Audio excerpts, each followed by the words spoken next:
That's what I have. So because we have a long meeting today, we have 3 presentations I'm really looking forward to hearing. I'm sure we all are. We're going to go ahead and get started. I'm going to call our full ADDPC council meeting to order at 10:02 a.m. Good morning, everybody. Thank you and welcome for being here this morning. We are going to start with introductions and roll call. Marcy, would you like to call roll? And for council members, we have a lot of guests on our call today. So if you could please, when you introduce yourself, state your role on the council, please. Thank you. Okay, good morning. I'm going to call for council members first, and then I will move on to guests. And I'm trying to keep track of other folks that are coming in. So Melissa, I will start with you, please. Hi, good morning, everybody. My name is Melissa Van Hook, and I am the chair for the council. And I chair our Meaningful Careers Committee as well and sit on our behavioral health group that we have with the public. I'm also the parent to 2 sons with autism. Thank you. JJ? Morning, everyone. JJ Rico, Vice Chair of Council and also CEO for Disability Rights Arizona, formerly known as Arizona Center for Disability Law. Thank you, JJ. Vijay? Hello, my name is Vijay Sari. I am a parent of a child with developmental disabilities, and I am on the executive committee and the grants committee, I think. Yes, you are. Thank you. Mary Slaughter? Hi, I'm Mary Slaughter. I'm on the council representing a person who has been institutionalized, and I'm on the navigations committee.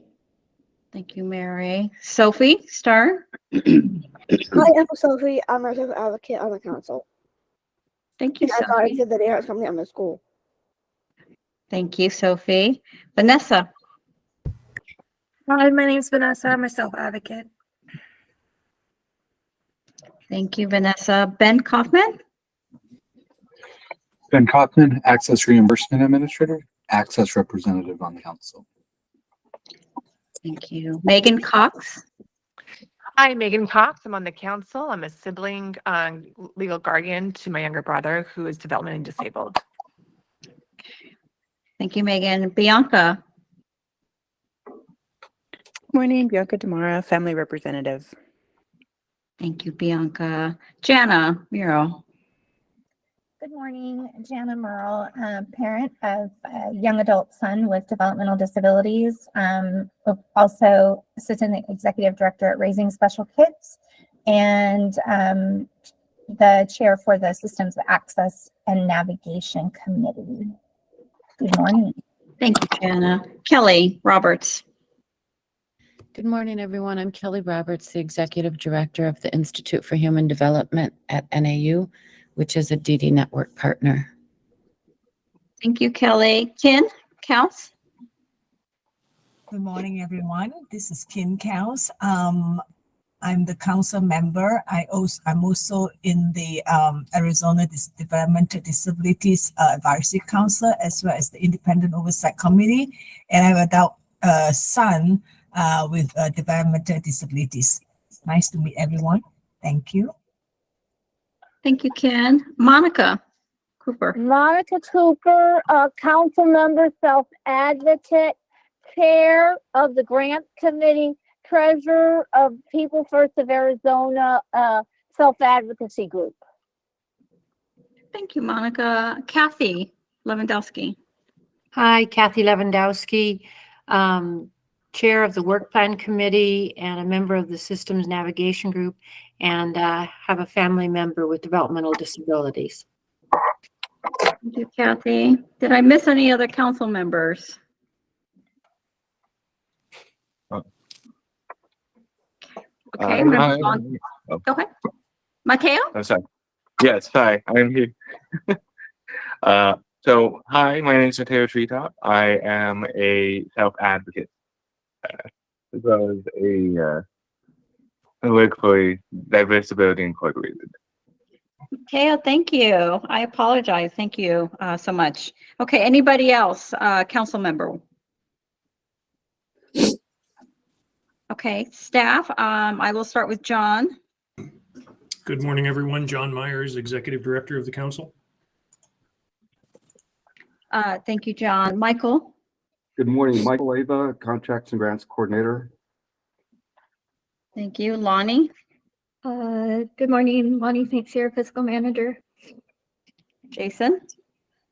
Jason Sneed, Research and Communication Specialist. Thank you, Jason. And I'm Marcy Crane. I'm the Contracts Manager. Okay, then I'm going to move on to guests. So let me get my notes here. Dee Freeman.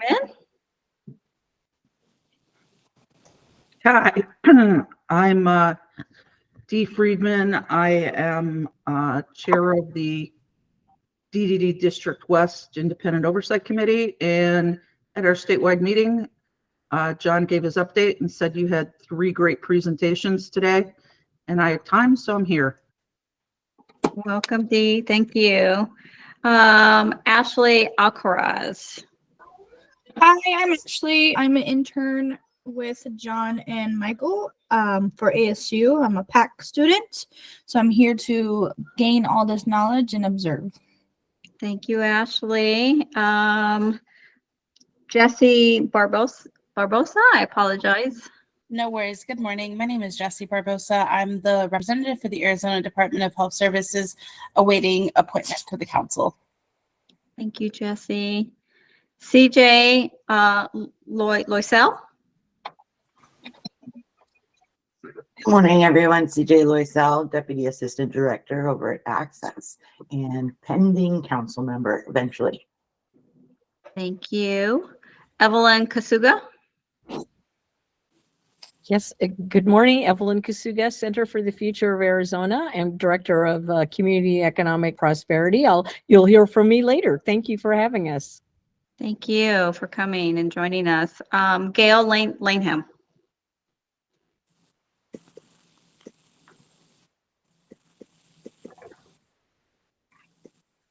Gail Laneham, she's on mute. I'm sorry. I thought I got the camera on, but not the mute. Gail Lanham with the program manager with the Commit program with Disability Rights of Arizona. And thank you also for inviting us. Thank you. Marilyn Gonzalez. Good morning. My name is Marilyn Gonzalez. I am a DDD project coordinator for the Office of Individual Family Affairs. Jason was courteous and invited our group from the Self Advocates last night. So here I am. Thank you for joining us. Kay Dorshar. Hi, I'm Kim Dorshaw, and I am with the Commit program with Arizona Center for Disability Law or Disability Rights of Arizona. Thank you. Lori Sandane.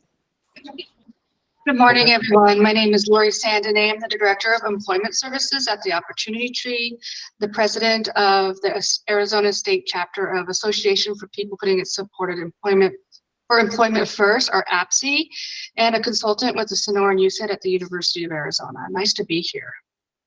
Thank you for joining us. Is there any other guests that I missed that could introduce themselves? Hi, this is J.C. Farkas. I'm the director at the Sonoran Center for Excellence in Disabilities. I will eventually be a council member, but I know that's pending. Thank you, JC. Appreciate it. Good to see you. Okay, I think that's it, Melissa. Back to you. Okay, thank you all so much. And to our newest appointees who are waiting, thank you. I'm sure John is keeping you updated. It's just taking time. We're waiting on boards and commissions, but I'm sure he'll discuss that later. So thank you, everybody. We're going to move on to agenda item B, our minutes review and approval. So council members, I hope you had a moment to review our meeting minutes from November 17th, 2023 for full council. Are there any comments or corrections that need to be made to the minutes? Okay, so say the last part again about typo. JJ? Oops. JJ's got to mute. Okay. If there are no comments. Times that she didn't have representation. Okay. If there are no comments or corrections on that, I'm going to call for a motion to approve the meeting minutes from the ADDPC full council meeting from November 17th, 2023. Do I have a motion? I'm Mrs. Vijette. Okay, Vijette. Thank you. Do I have a second? I'll second. Okay, Monica or Kathy? Was that Monica? Yeah, Okay, I second. Thank you for everybody. Thank you. So we appreciate you all speaking up. All those in favor of approval, please say aye. Aye. Aye. All those opposed, please say nay. Is anyone not voting? Okay, motion approved. Agenda item C, our fiscal and contract update with Lonnie St. Cyr. Thanks, Melissa. Hopefully you guys are able to see the ADDPC financial update on your screen. Yes. Thank you. So the council has fully spent the fiscal year 2021 award amount of $1,535,342. ACL granted a 1-year no-cost extension for fiscal year 2021 funds. The final report is due at the end of the month, January of this year. The council has received the full allotment for fiscal year 2022 in the amount of $1,500,930. This is level funding to fiscal year 2021, excluding the Puerto Rico reallotment. ACL has granted a no-cost extension for fiscal year 2022 as well. This extended the project period through September 30th of this year. The council has fully obligated these funds and will need to complete the work by this September. There's approximately $58,451 remaining to be liquidated of these funds. The council has received a third allotment for fiscal year 2023 in the amount of $398. This brings the current fiscal year 2023 total amount to $1,501,328. There's approximately $16,639 remaining to be obligated. The obligation and project period requirements are both through September 30th of this year, with the final report due by September 30th of 2025. The council has received the second allotment for fiscal year 2024 in the amount of $315,010, bringing the current award amount to $511,294. The obligation and project periods are through September 30th, 2025, and the final report is due September 30th of 2026. Does anyone have any questions on this sheet? Okay, moving on to our COVID funding. The council received an additional award in the amount of $84,288 for COVID-19 specific projects. ACL granted a 1-year no-cost extension for these funds. The funds needed to be obligated and the work completed by September 30th of last year. The final report is due by the end of this month, January of 2024. The council has spent $83,993 and will be reverting around $300.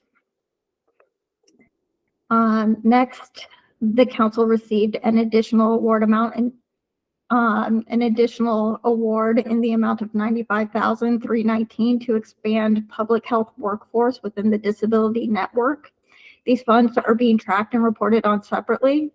The obligation and project period is through September 30th of 2024. The contract for this project has been awarded and the funds encumbered. The council has received the first invoice in the amount of $52,316, and that leaves a remaining balance of $43,003 to be spent. Any questions on this sheet? Okay, moving on. So this sheet shows all of the current projects funded by the council. Not much has changed from this sheet from the last meeting. No additional projects have been added, and we're just following up with any outstanding invoices. Any questions on this sheet?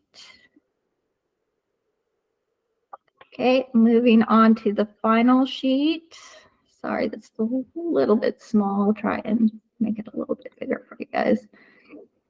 This sheet reflects the projects outlined in the fiscal year 2024 work plan, as well as the funding that has already been approved in the prior years. For fiscal year 2024, these funds will be used primarily for projects to be decided on in fiscal year 2025. Currently, there is an anticipated surplus of around 232,328 down here for fiscal year 2024 funds. However, there are several new RFGA projects that have not been budgeted for yet, and this leaves some flexibility if the council does not receive the level funding we have been anticipating. When the work plan committee meets, we plan on having further discussions and finalizing what the budgeted, what projects will be budgeted with these funds. Any questions on this sheet?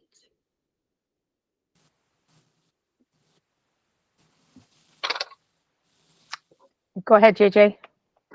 Just I guess a comment just to, and maybe John's going to bring this up. We got an email yesterday from our national office, which obviously we're funded by ACL also, that it looks like Congress may pass another short continuing resolution through March. And that obviously would be level funding through March, and then hopefully some type of small minibus or small kind of budget related specifically to our programs passed later. Is that the information you all are getting as well through your national offices or I guess the news? Yeah, so I don't know if John wants to add to it, but we did get another continuing resolution through March 8th. We haven't heard much on what to anticipate beyond that. We're keeping everything kind of at level funding. So that's what I have to report, John. I don't know if you want to add anything. Yeah, I would just throw in that what we got in the way of information this morning is that continuing resolution has passed both Senate and the House. The president is expected to sign it. It does only go through March 8th for the funding we receive. But there is, of course, all kinds of talk about what's going to come next and an assumption that some kind of budget deal will be reached in order to avert a shutdown after March 8th. In terms of the overall annual funding for the council, we continue to be told by our national association and by the lobbyists that NACDD employs that we should expect level funding for this year. There is still a possibility there could be some cuts, but they say that's unlikely. And if it does happen, we may be looking at something in the neighborhood of 9 to 10%, but they don't anticipate that that's going to be the case. That's just sort of the worst case scenario they're throwing out to us right now.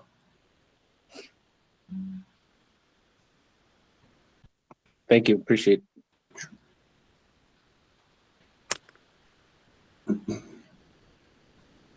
That's it on my end, unless anyone has any additional questions.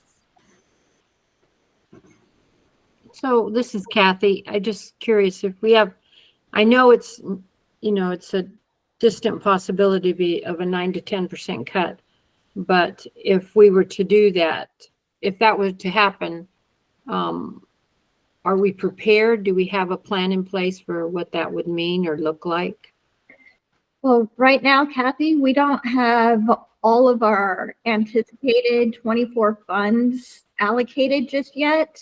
Okay. So that will leave kind of a buffer should we hear that there are cuts on the table. Hopefully we'll know more by the time the work plan committee meets in February. Okay. But yeah, just know that at this point, we won't be cutting anything out. It's more, we may not add certain things in, or the amount that we allocate to projects that we've identified may be lower. Okay. Thank you. You're welcome. Any other questions?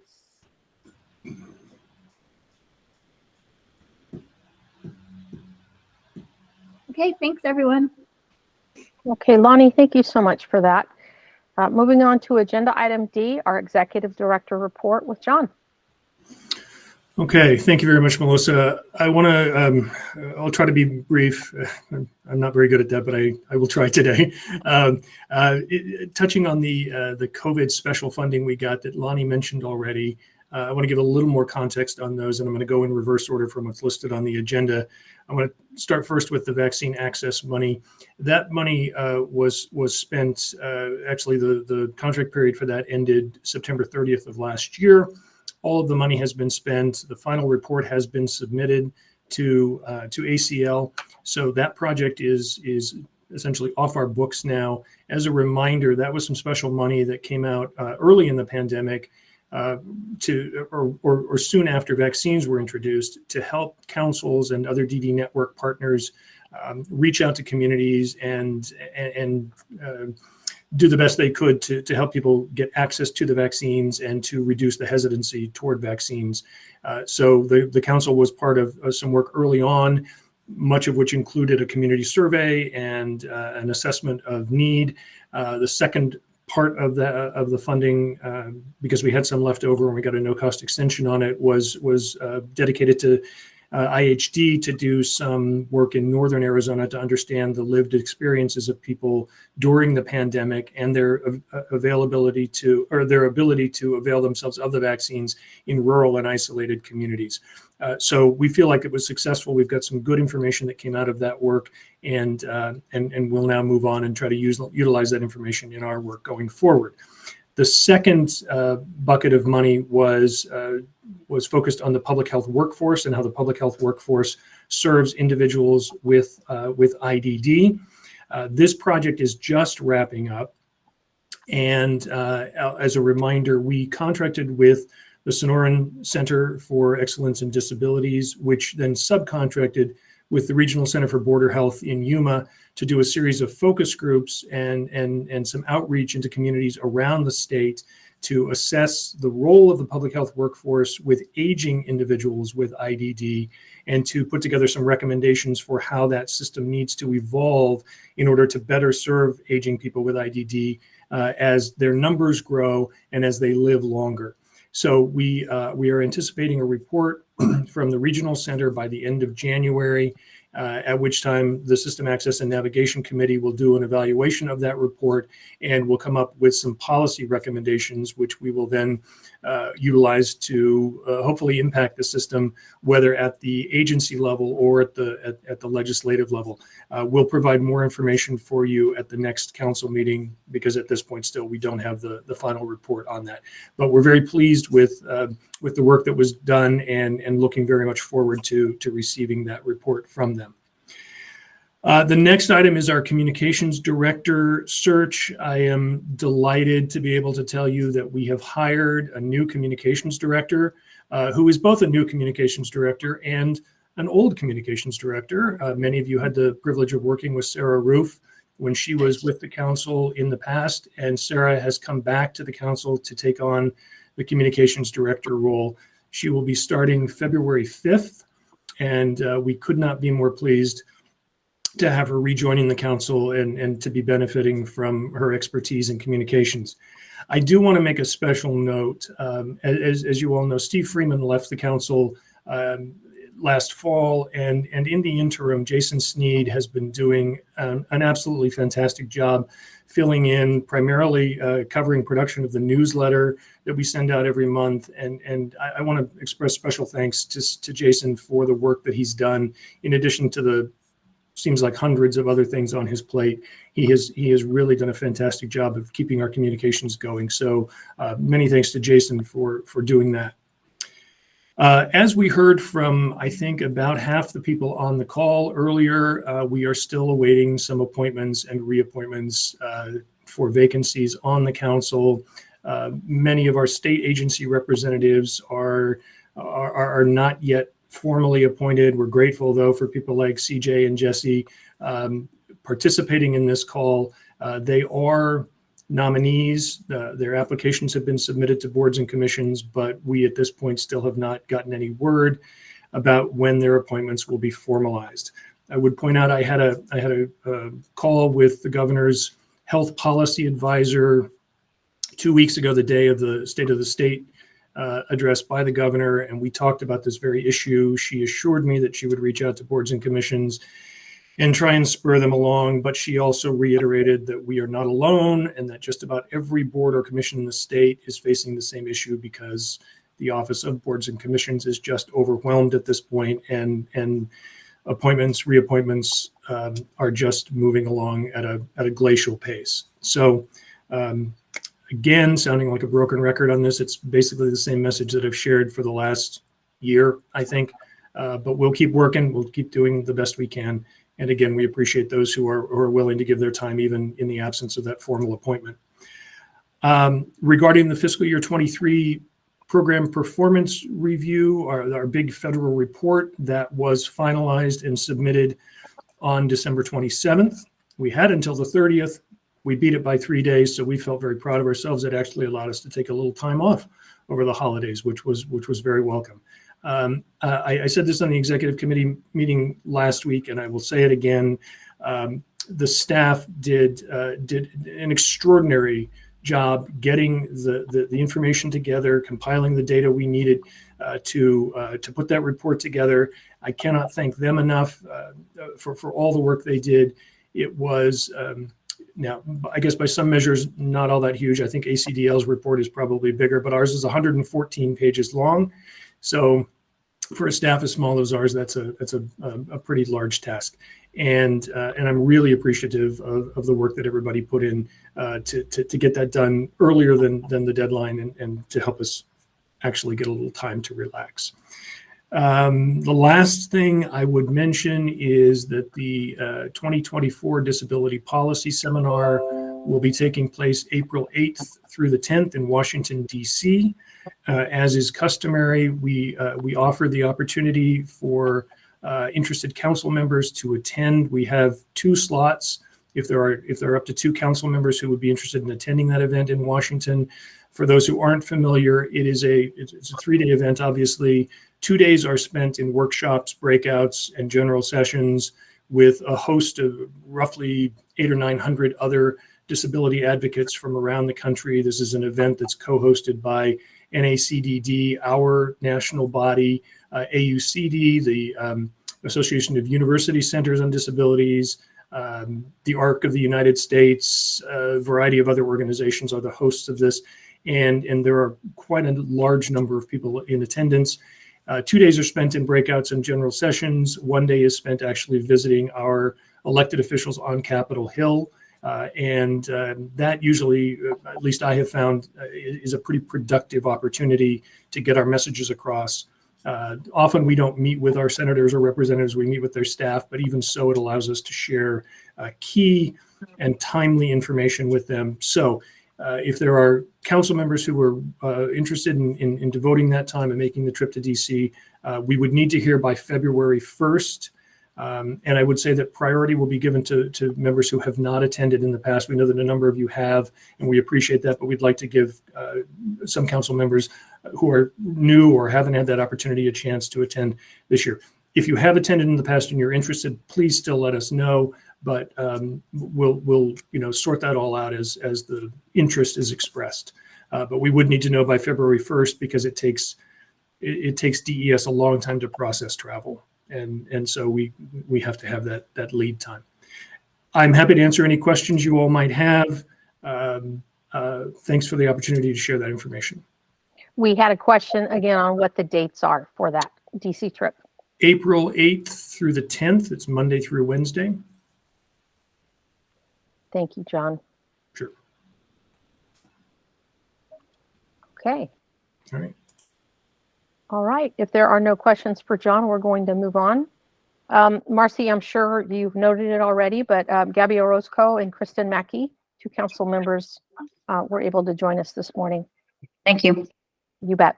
Thank you so much. Okay. Thank you, John. Agenda item E are committee and work group reports, report out. We're going to start first with our grants committee with Monica. We haven't met for a while.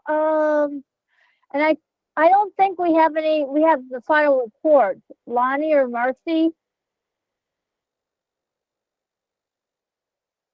Lonnie, I'll let you address. Thank you. Yeah.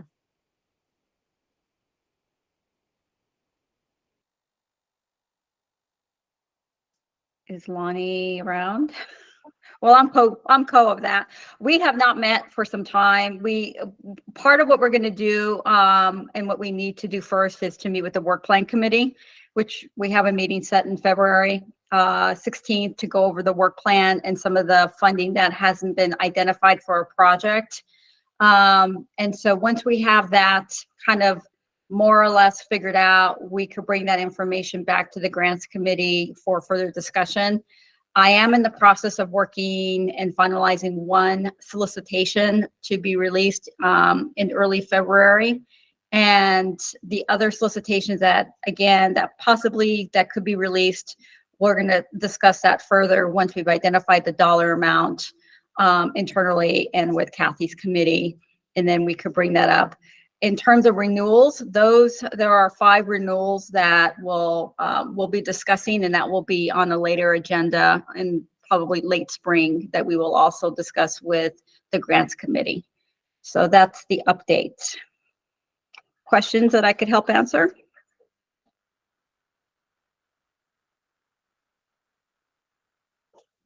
Okay, thank you. Okay, thank you, Marcy, and thank you, Monica. Before we get too far, John, never mind, you posted it. Someone Bijat had asked for a link for the agenda for the conference for DC. So if anybody is interested, that is now in the chat. Okay, moving on to the System Access and Navigation Committee with Jana.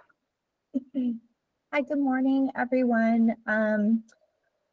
Just a reminder, the purpose of the System Access and Navigation Committee is to enhance, strengthen, and expand access to accurate and user-friendly information and the services needed for people with intellectual and developmental disabilities to lead more self-determined lives. We last met on December 12th. Just a couple of points for updates. We continue to review the Getting Started guide that Amber Owens has authored and has done a fantastic job and has been really, really open to input and suggestions. Right now, our focus is in the section on elderhood and elder resources for older individuals with developmental disabilities. And so that's really where our focus is right now as a committee. The other part of our focus is the public health workforce development, which John addressed earlier in his executive report. So I won't provide a redundant response there for everyone and in the interest of time.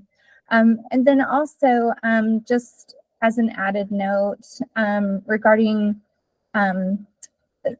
the council has an application to be accepted into the ACL funded Bridging Disability and Aging Networks for Individuals with Intellectual and Developmental Disabilities Community of Practice. It was submitted earlier this month, and those agencies included are the Council, the Arizona Developmental Disability Planning Council, DDD, and DAAS are the lead organizations for the Arizona Alliance. And additional organizations committed as partners are the Arizona Center for Independent Living Council, the Sonora and USAID, Native Center for Disabilities, IHD, the ARC of Arizona, ACDL, which is now Disability Rights Arizona, the ARC of Tempe, Arizona Achieve, Ideal Care Ghana, and we're also connecting with the PIMA Council on Aging and Arizona Caregiver Coalition to enlist their participation. So we haven't been notified yet whether or not we'll be included, and so we'll hopefully have some updates for the next meeting. Any questions?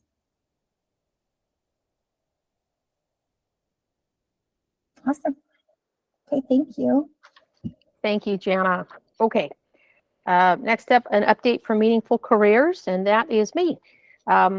Pretty brief update, but just to restate our goal for Meaningful Careers. By federal fiscal year 2026, ADDPC will increase the career potential of people who have intellectual and developmental disabilities, or IDD, and link them with resources needed to achieve their career goals. There are 3 objectives that support the goal. The first objective focuses on transition age youth, ages 14 to 22. The second on working age individuals, ages 22 and up. And the third on families and individuals that support them. In federal fiscal year 2024, the Meaningful Careers Work Plan includes 8 activities. So Meaningful Careers met on December 12th recently and discussed the Center for the Future of Arizona and the Institute for Community Inclusion final reports, which you will get to hear more about a little later in this meeting. We do have some presentations. The committee made a recommendation to share the final reports with agency leaders from the Department of Education, Division of Developmental Disabilities, and Vocational Rehabilitation, and to have agency leaders appoint representatives to sit on a work group to help develop a plan to implement recommendations that were identified in the 2 reports. And we're optimistic and really hopeful that all the agencies will work together to improve outcomes.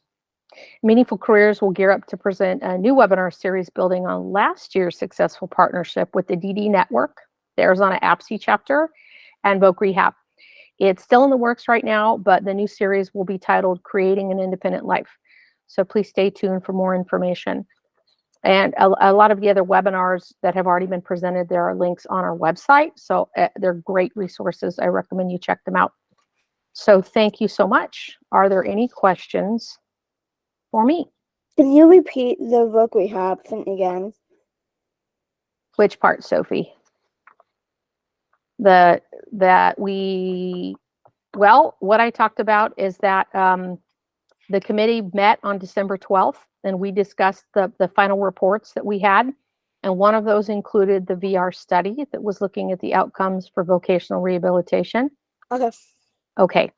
And here's what's probably relevant. The committee recommended that we share the final report, both of that one and the one with the Center for Future of Arizona, that we share those with the agency leaders for the Department of Education, the Division of Developmental Abilities, and VR, and to have those agency leaders appoint representatives to sit on a work group to help develop a plan to carry out the recommendations that were in both of those reports. Does that help? Yes, thank you. Okay, you're most welcome. Any other questions? Okay, and again, you'll hear more about both of those from our guest speakers today. Okay, moving on to the behavioral health and IDD behavioral health response community and crisis response community survey with Jason. All right, guys. So the behavioral health and IDD work group came out of about approximately 2 years ago. We did a report, the crisis report that you see, and from that report, the group, several core members came out of that group and they meet.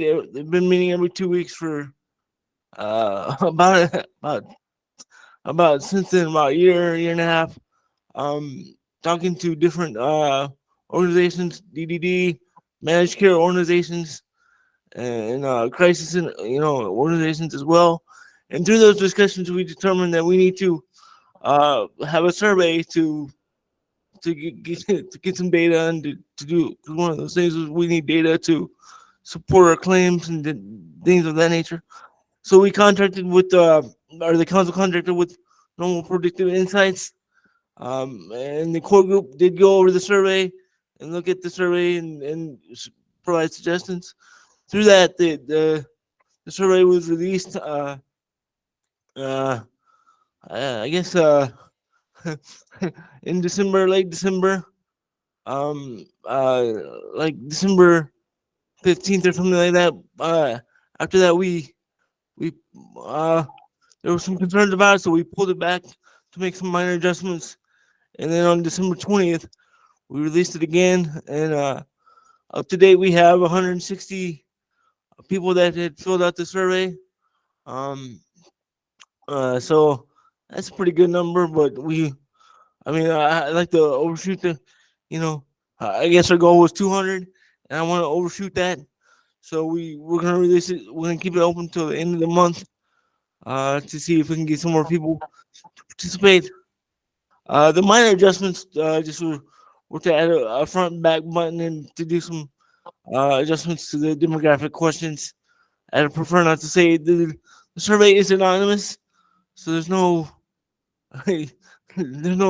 identification information in there, except for we did get some feedback from the survey. There's been a couple people email us wanting to provide further comment.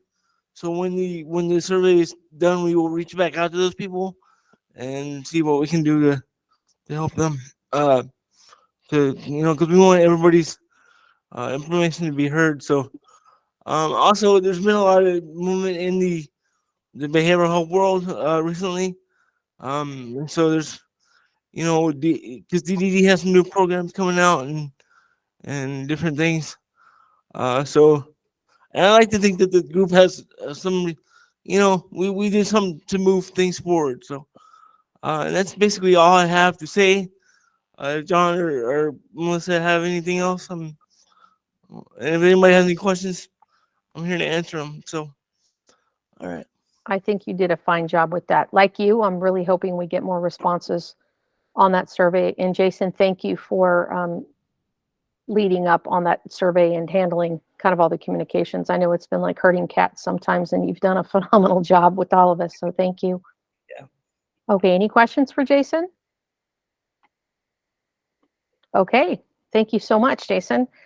Moving on to our final report out, our work plan review committee with Kathy Lewandowski. Okay, so our last work plan meeting was on November 3rd, and our next scheduled meeting is Friday, February 16th at 9 a.m. And at that time, we will discuss the updates to the work plan. The updates will be made by the staff.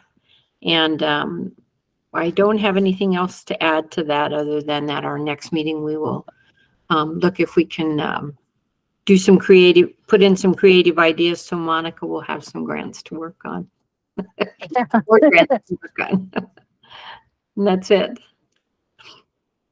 Okay, thank you. I want to thank all of our committee chairs and all of our committee members. We know that it takes extra time, sometimes considerable, depending on what you're working on, to sit on those committees and give your feedback. But we can't function as a council without people on those committees and people willing to step up and lead them. So thank you so much. Thank you to all members that sit on those, and thank you for committee members for their leadership as well. Sure appreciate it. You're doing some good things. Okay, we are going to move on to our first presentation. Yay, I'm really excited about this. JJ Rico and Kim Dorshaw and Gail Lanham are going to do a presentation on the group home monitoring pilot project they've been doing with Disability Rights Arizona, formerly Arizona Center for Disability Law. So I'm really anxious to hear what they have to say. JJ, are you ready to get going? Yeah. Okay. We are. So I'm going to talk briefly and then pass it over to Gail and Kim. They are our leaders of a brand new project. The slides that are uploaded now, and hopefully we can share those point that they created. We'll give the background. Oh, you froze, JJ. Yes, go ahead. You're good. You did, but you're back. It's okay. We Okay. can see your screen, it looks like. Okay. Yeah, so I'm going to pass it over to Gail and Kim before I freeze again. I'm working out of our brand new office that has some internet connections, but I'm going to switch my connection while they're presenting so that I have a better, stronger connection. So Gail and Kim, are you out there? Yes, I am here. Kim Great. Smith too. Yes. Okay. Thank you, Kim, for Please. uploading the presentation. Oh, no, that's actually on their side. Oh, it's on your side? Okay, great. Thank you so much. So I'm going to start and I'll go through the screens. Kim is going to assist. She has a wealth of knowledge about the tool that is used for monitoring, and she also participates in reviewing investigation reports with me. So she will add information as we go through. So thank you again for inviting us. The Developmental Disabilities Group Home Monitoring Pilot Program involves both compliance oversight monitoring and investigations. And we have a monitoring and investigation team, individual monitoring team and individual investigation team. Next slide, please. Okay, the program is covered under legislation. In 2019, our governor created a task force charged with finding ways to improve services and protections for some of Arizona's most vulnerable residents. The focus is on individuals with developmental disabilities who reside in group homes, and they have complex needs. Complex needs are defined as individuals who have a developmental disability as well as a behaviors or a behavioral health diagnosis. The House bill passed on June 23rd, 22, signed by the governor that same month. There is a statute, it was placed in statute 36,595.03, and it is titled the DD Group Home Monitoring Pilot Program. And it requires DDD to contract with the Protection and Advocacy Organization in the state of Arizona. And this screen was developed before we had that official change that we're working on, where we are Disability Rights of Arizona. So you'll see ACDL referenced periodically throughout the presentation. But we are the Protection and Advocacy Organization in the state of Arizona, and we are the entity that is designated to do the monitoring and investigations under commit. So, and apologize, we didn't change the ACDL. Monitoring, we do in-person monitoring visits. And Kim, feel free to, mention the raise your hand or whatever if you want to insert some information as I go through. So we monitor individuals that reside in the group homes. Again, they were identified by DDD as having complex needs, and I did give you that definition already. The full definition is there for you. We receive a roster per year of members, a third.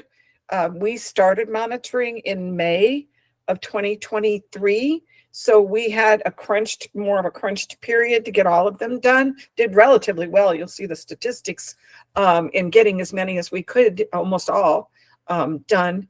And we are awaiting our 2024 roster.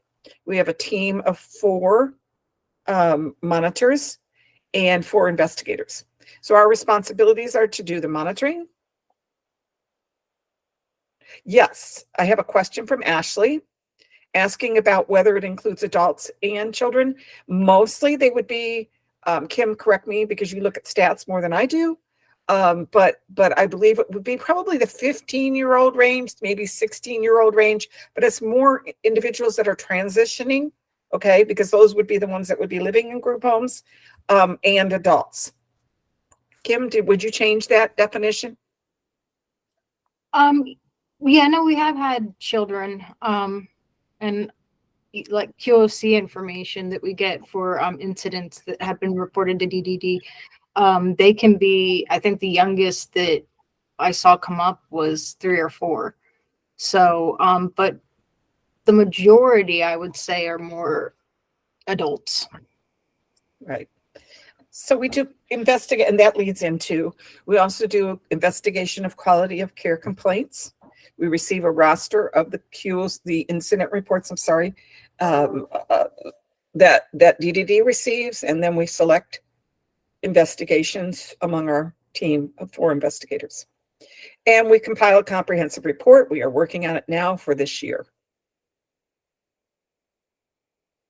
You can see an outline of what occurred. We were funded, meaning ACDL, Disability Rights Arizona, was funded in January. I joined the team in February. We began staff training, staff hiring and training and development.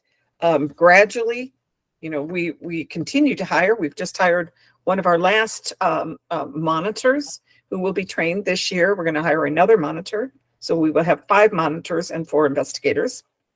We also, we developed, and I started the development. Kim really took it and developed it very well to cover all the required areas by DDD, as well as we supplement training for the staff as we see it available and applicable to our team. We initiated investigations in August. Our investigators that were hired and trained, we asked them to go out on monitoring visits as a learning process, as well as to help us to complete the needed number of monitoring visits during the year. So they began their investigations in August. We're finishing up some of our initial investigations, and we'll be submitting reports related to that. We select from a very large roster that we get of incident reports. We select the investigations to be assigned to our team. And let me see if there's anything else I want to highlight.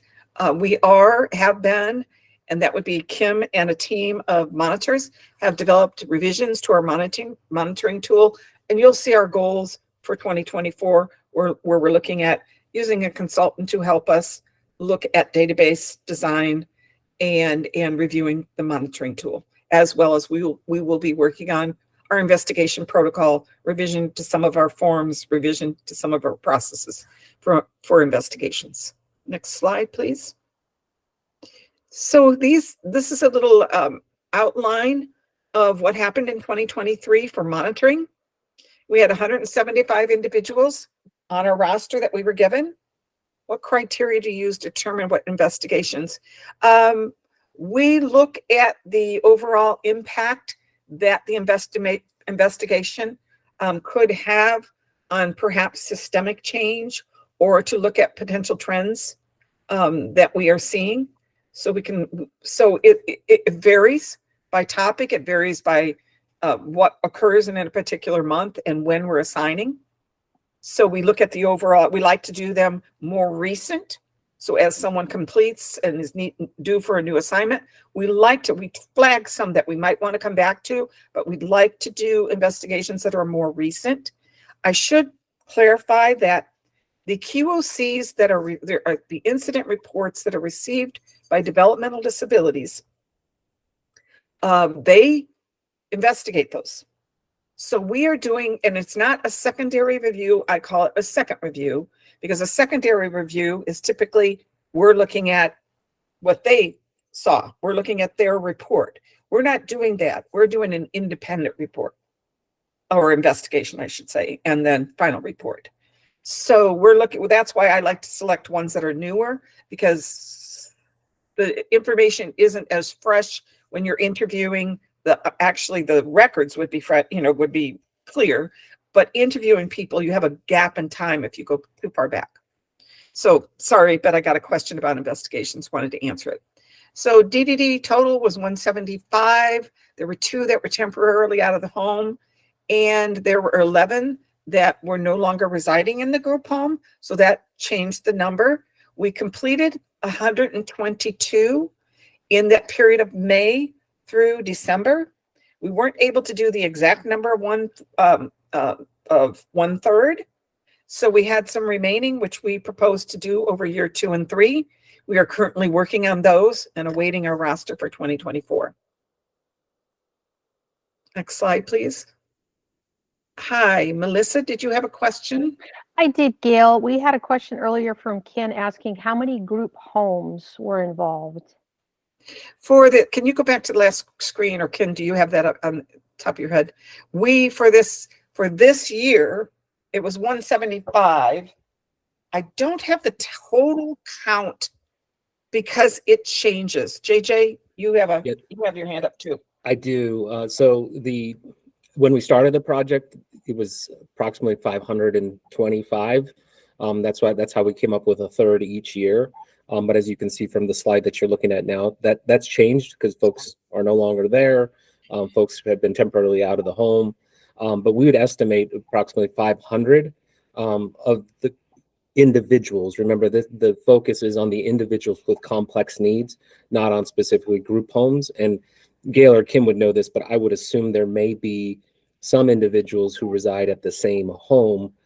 So even if our home count is 500 some, that's really the number of individuals that the state has identified as those with complex needs. I'll be quick also and respond to the investigations.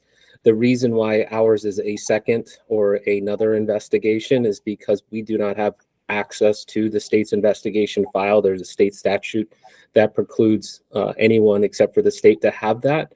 So if someone were to file a quality of care complaint, once it gets into investigation stage, that's theirs and only theirs. And that's something we've learned through year 1 that we'd like to improve or change, possibly year 2 or 3, so we can really evaluate our investigation compared to the state's. But at this point, as Gail described, it's more of a second investigation. And then of course we're, as Gail said, systemic impact. And then those also that have the most alarming allegations within them, those most at risk for harm. So those are a couple ways that the commit team is identifying which to investigate. Thank you. I think that answers Ken's question. And next slide, please. So compliance concerns. these are, as I said, we've had May to December, and May through probably July, it was testing the tool. We didn't have as many assignments. We were still hiring and training staff, using the investigators, one, to help them learn about the group homes, but also to help us do some of the visits. But these are the trends as we got into August, through December. We started more an increased tracking of the types of trends that we were seeing. And so I present to you today behavior treatment plans. We found that, and we will have more information in our annual report. So I'm going to give you general statements right now, but we found behavior treatment plans. There was a need for tracking for approval and for expiration, so that the group homes are getting them to the program review committee, are understanding what the program review committee wants changed, and getting them back to the program review committee and educating their staff on the behavior treatment plans. So that seemed to be one of the trends we were seeing throughout the months as we moved along. Incident reporting, there wasn't clarity. When we would go to the home, we would ask about incident reports, and they would talk about it, not in every file, just so you know. There would be more information in the annual report on the frequency of these things. But incident reporting, that we would have some homes that would give us incident reports, and they seemed to match everything up. But then others would have internal incident reports. Were they understanding the policy related to incident reporting? So we noticed some trend in that area. Support services we're referencing here. Did a person ask for speech therapy? Did they ask for OT? Did they ask for, or did the group home recommend ABA therapy? And are they on a list? Are they on the call list? Has it been, day program is another one, sorry. Day program, are they on a list? Have they been on the list very long? And so we will, in the next year 2, be tracking that. We will have more tracking, increased tracking of that, and we will have more statistics that we'll be able to demonstrate through our revised tool. Kim, anything else you want to add about that? No, that pretty much sums it up. We're getting much more detailed in the revised tool that we're putting together. So yeah, we're going to get much more detailed and do a deeper dive into the reasons for potentially not having a behavior plan, or why incidents aren't being reported properly. So yeah, it's going to be much more detailed next year. Member files and documentation on site at the group home. We typically would ask them to, in the beginning, we asked them to send us their documentation so we could review it beforehand, be prepared for the interview. As we got through November, December, we were having some difficulty reaching vendors. So we were doing visits to the home, and either we would do the review at that time or we would schedule it at that time. And we did find, I can't say that it increased, but it kind of confirmed that there is not consistent documentation on site, not all the group homes. And again, we will be pulling data that we have this year, and our new tool will have even more information that will glean related to that. Medication administration, is the documentation consistent? Are they reporting their medication errors? There seemed to be a trend that there may not be as much reporting as we would. As looking at the file, we would say that should be reported. And then DDD, person-centered service plan. And Kathy, I'll be with you in 1 second. A DDD service, person-centered service plan.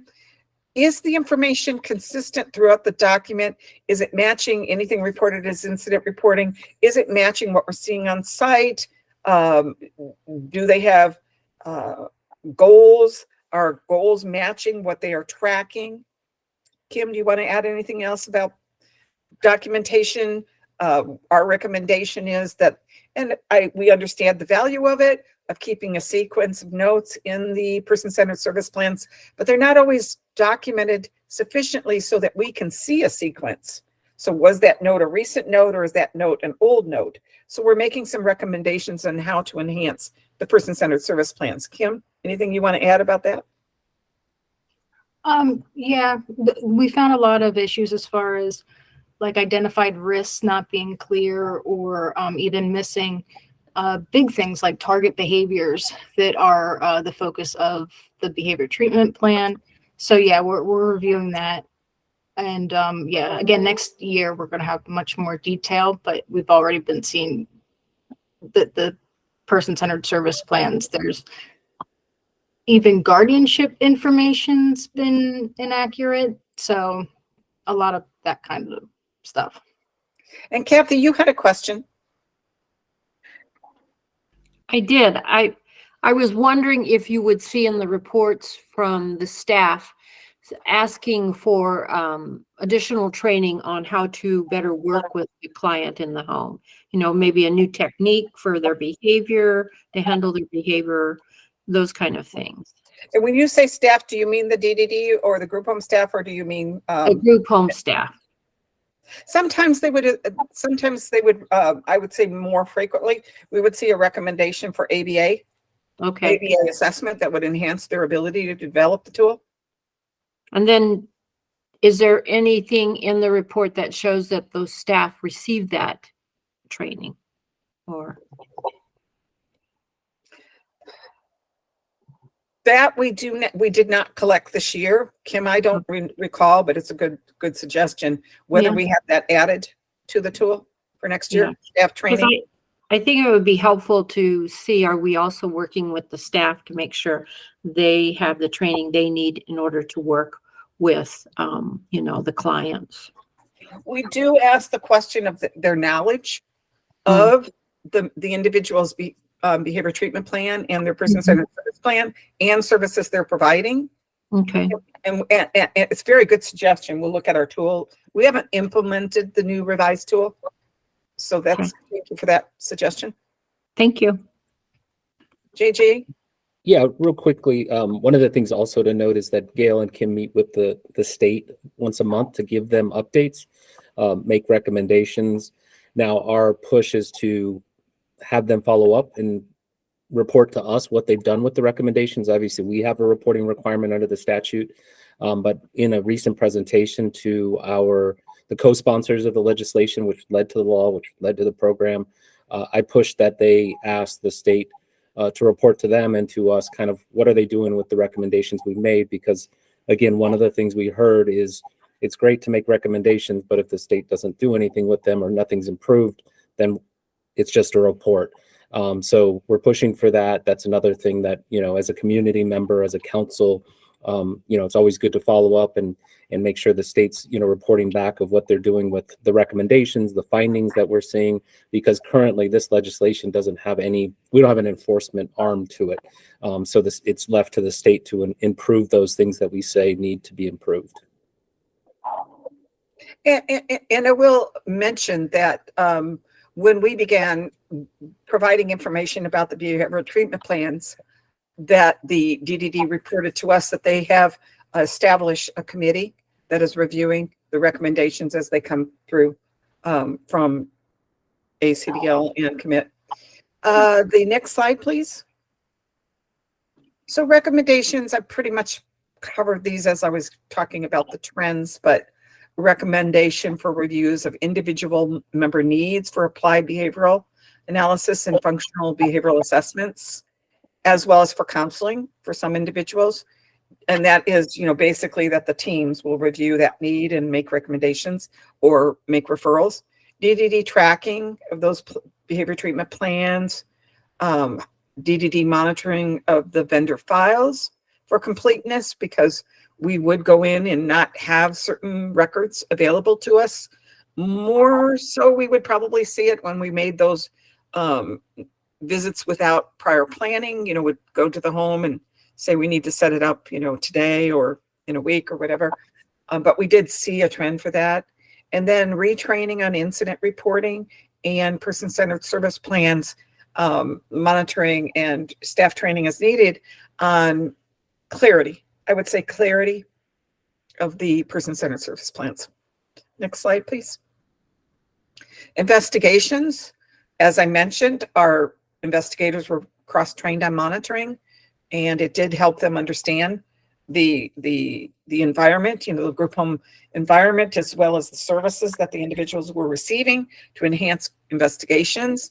And they began their investigations. First assignments, I think, were late August. We have 12 assignments currently being worked, 12 investigations currently in process. We're finishing up final reports. We anticipate the timelines will shorten. It was our first process of the investigators developing their processes and reviewing DDD policies, et cetera. So investigations, let's see. Sorry, something just popped in front of my computer. Total of 12 I mentioned, and we have continued to revise our investigative procedures, and we will do a written revision early in 2024. Okay, why would, Sarah, was that Sarah? Can you put that back up there again, please, if you're able? Or Sarah, do you want to say what your question was? Okay, we'll go on to the next slide, please. Are you asking about Sophie's question? Was it Sophie? I'm sorry, I thought it was Sarah. Yep. Okay, so Sophie asked, why would the people from DDD call their daughter or son's mom? That's not okay.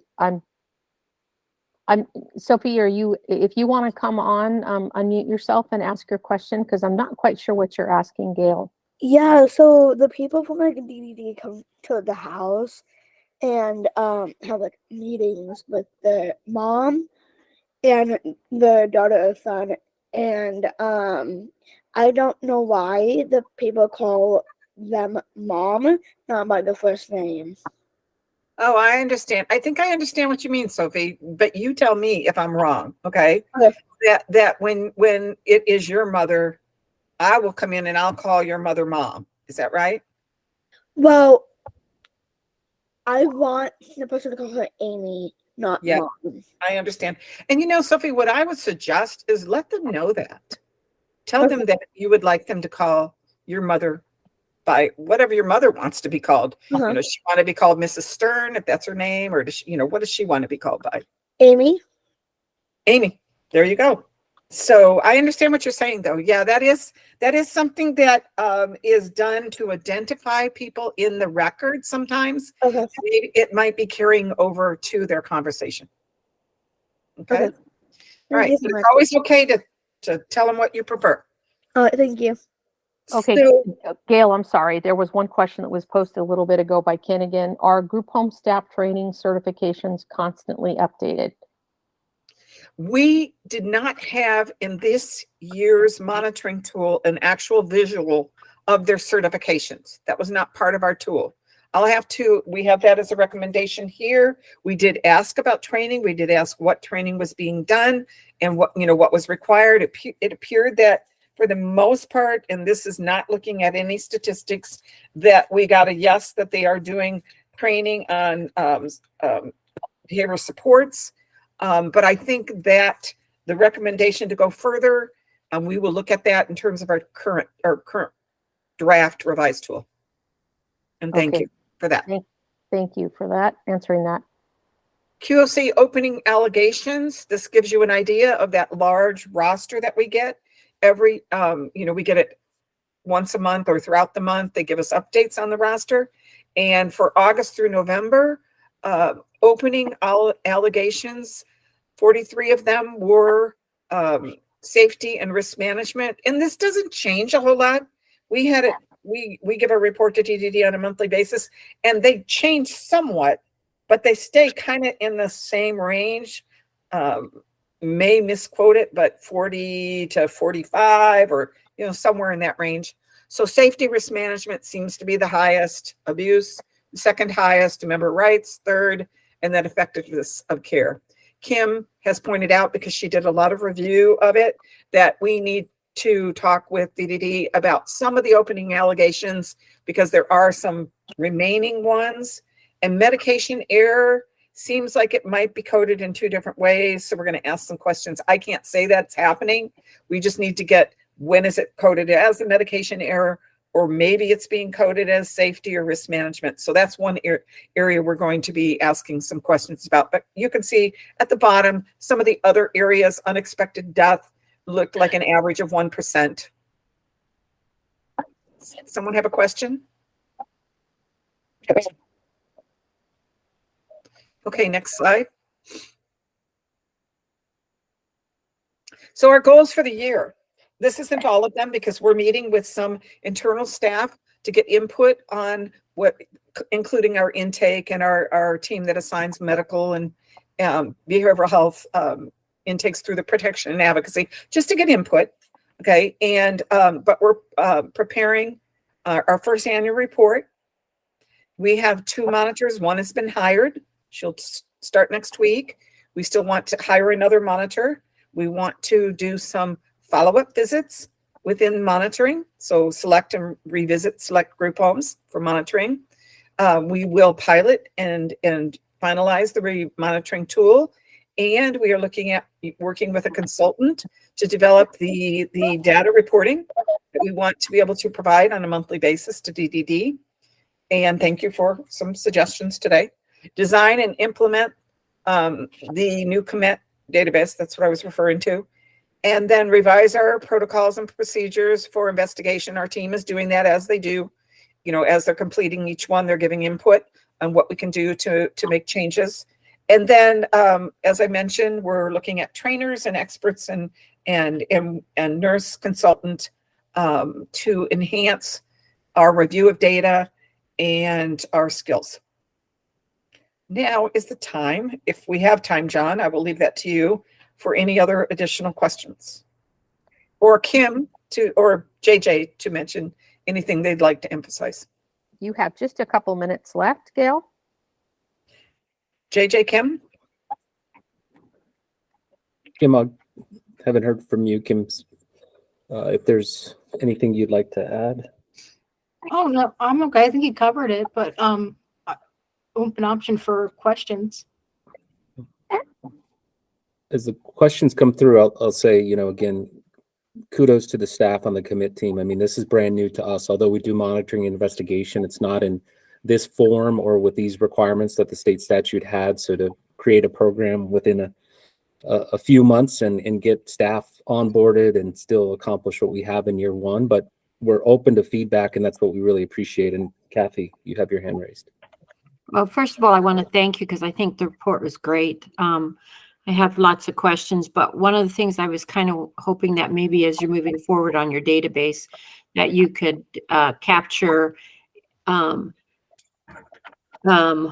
you seeing more incidents in one area of the state than others, or is it pretty balanced across the state where you're seeing everything, the investigations? And the thing that you mentioned about the percentages, gosh, I would hope over the next few years we would see those percentages change, just because I'm hoping that things are implemented to improve, you know, the behavior of the client and of the staff, you know, in handling the behavior and the reporting. So those are just my comments.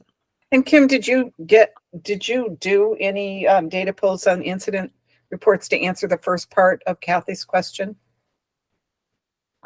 You know what? It is scattered. So interestingly enough, I'm not sure if it's just the 2023 monitoring roster we got for our assignments, but that the vast majority of those members that we were assigned were in Phoenix. As far as QOC, they're all over the place. I mean, all over the place. I haven't run data for city specific, but yeah, Sierra Vista, Flagstaff, Tucson. Yeah, so there's a lot more of a difference. The majority of the monitoring visits that we got were Phoenix based, and that doesn't surprise me because I think there's probably a more of a majority of homes in that area. But we haven't gotten the roster for 2024 to see how many might be in the outlying areas, and I include Tucson in outlying. So anyway, we'll be able to look at it more. And then one other thing is, if you could capture the age of the client, is there a difference? This is the research thing I would think, is there a difference in behaviors with somebody who's a lot older than a younger one, and because maybe the younger clients have had some ABA and the olders haven't. Do you see what I mean? If you could. I do. We do. Kim has started pulling some demographic information, and you gave me a cue to look at our tool to see if how we link the age, potentially link age to is there increased behaviors with any particular age group. Right. So thank you for that.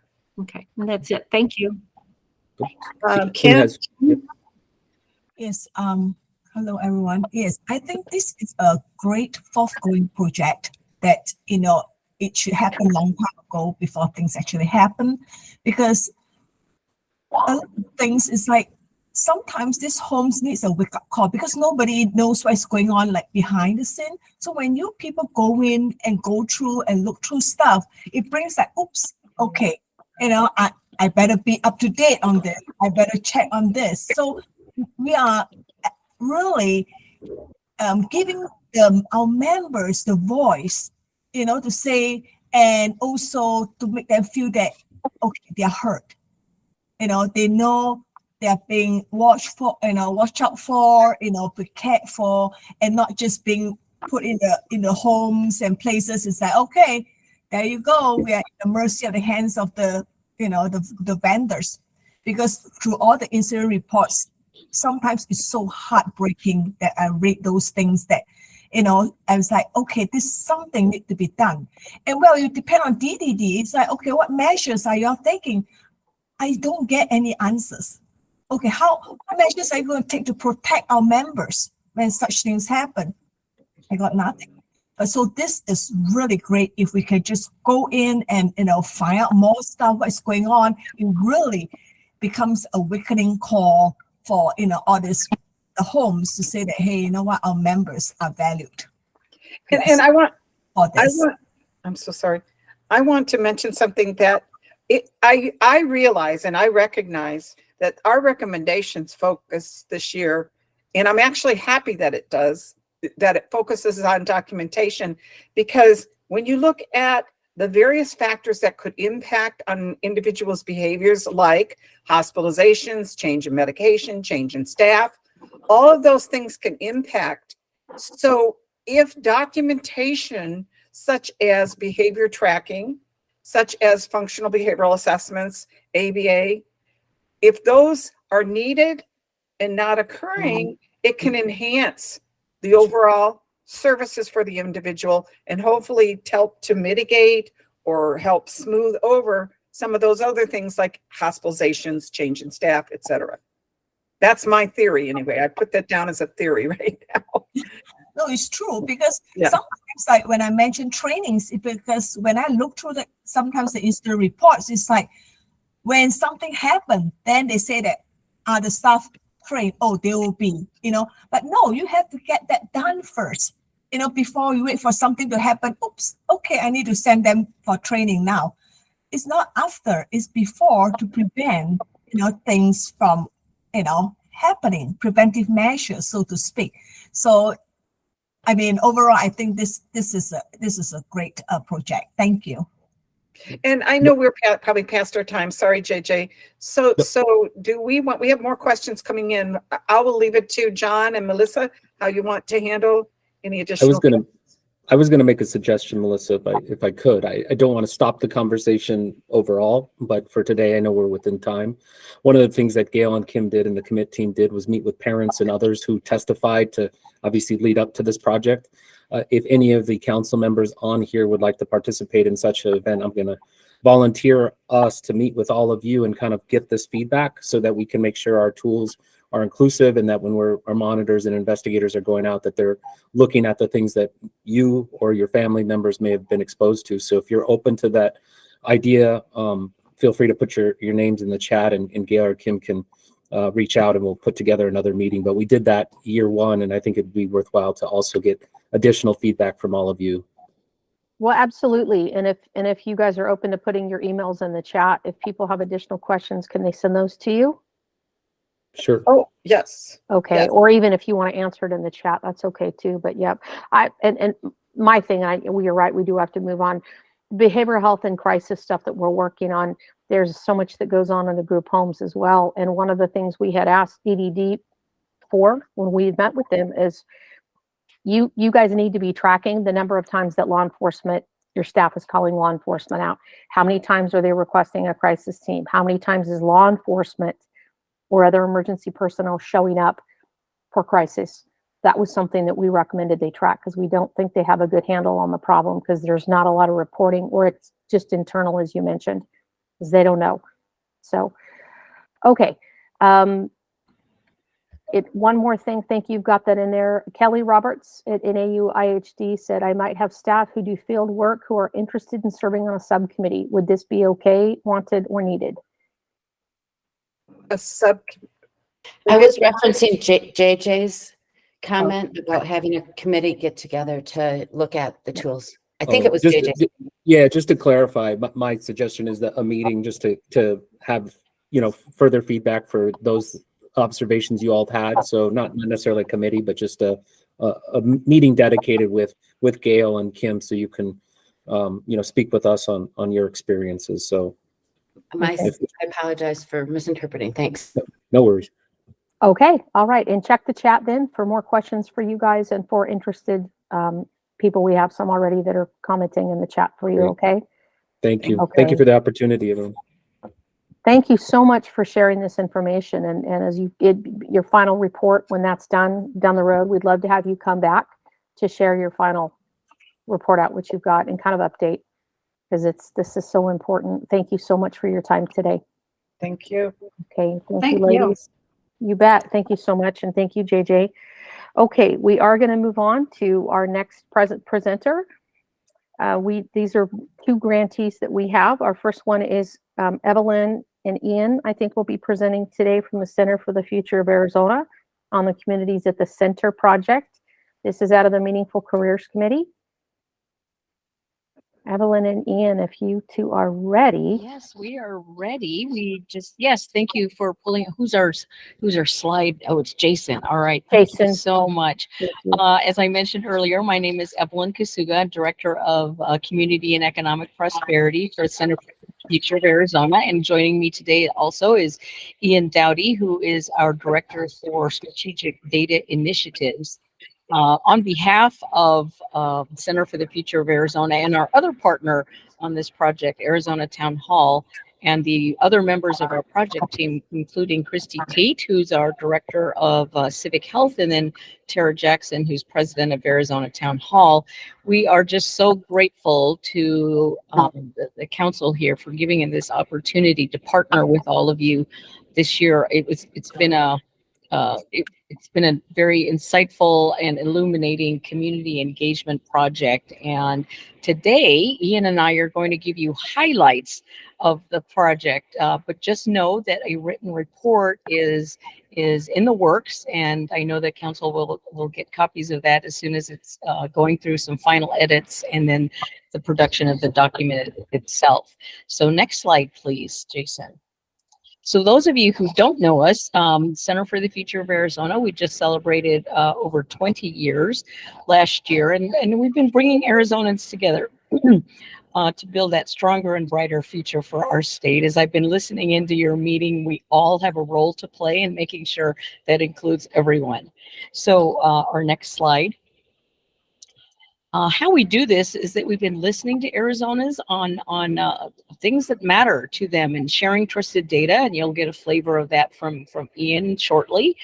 And then bringing those critical issues to public attention, including committees and councils such as yourself, and working with communities and leaders to solve those problems, as I've been listening this morning to you all.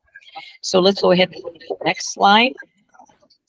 So this shared vision is all about the Arizona we want and what matters to most Arizonans, and expressing those highest aspirations and hopes for the future. I know I was just listening to the last presentation, and certainly all of the topics you covered this morning, and you were doing that groundwork for the segment of population that we're talking about today. So it's really an opportunity to amplify some of the work that you're already involved with. Next slide. And I think I need to skip this. What I'm going to do, so civic health is just one portion of the work we do at the Center for the Future of Arizona. What I do want to include here, though, is a little pitch for Arizona Town Hall, who was our partner in this project. We've been around, and I'm on that board. We've been around for 60 years, and some of you may have participated in some of our programs over the last 60 years. It's engaging, empowering, and educating and connecting individuals in Arizona and communities in Arizona on topics that matter as well. So we work in complement with Center for the Future of Arizona. So with that, I am going to pass this over to Ian, who will give you some data to add some color commentary, and then I'll add some more specifics on the program he's completed. So Ian, I'm going to toss this next slide over to you.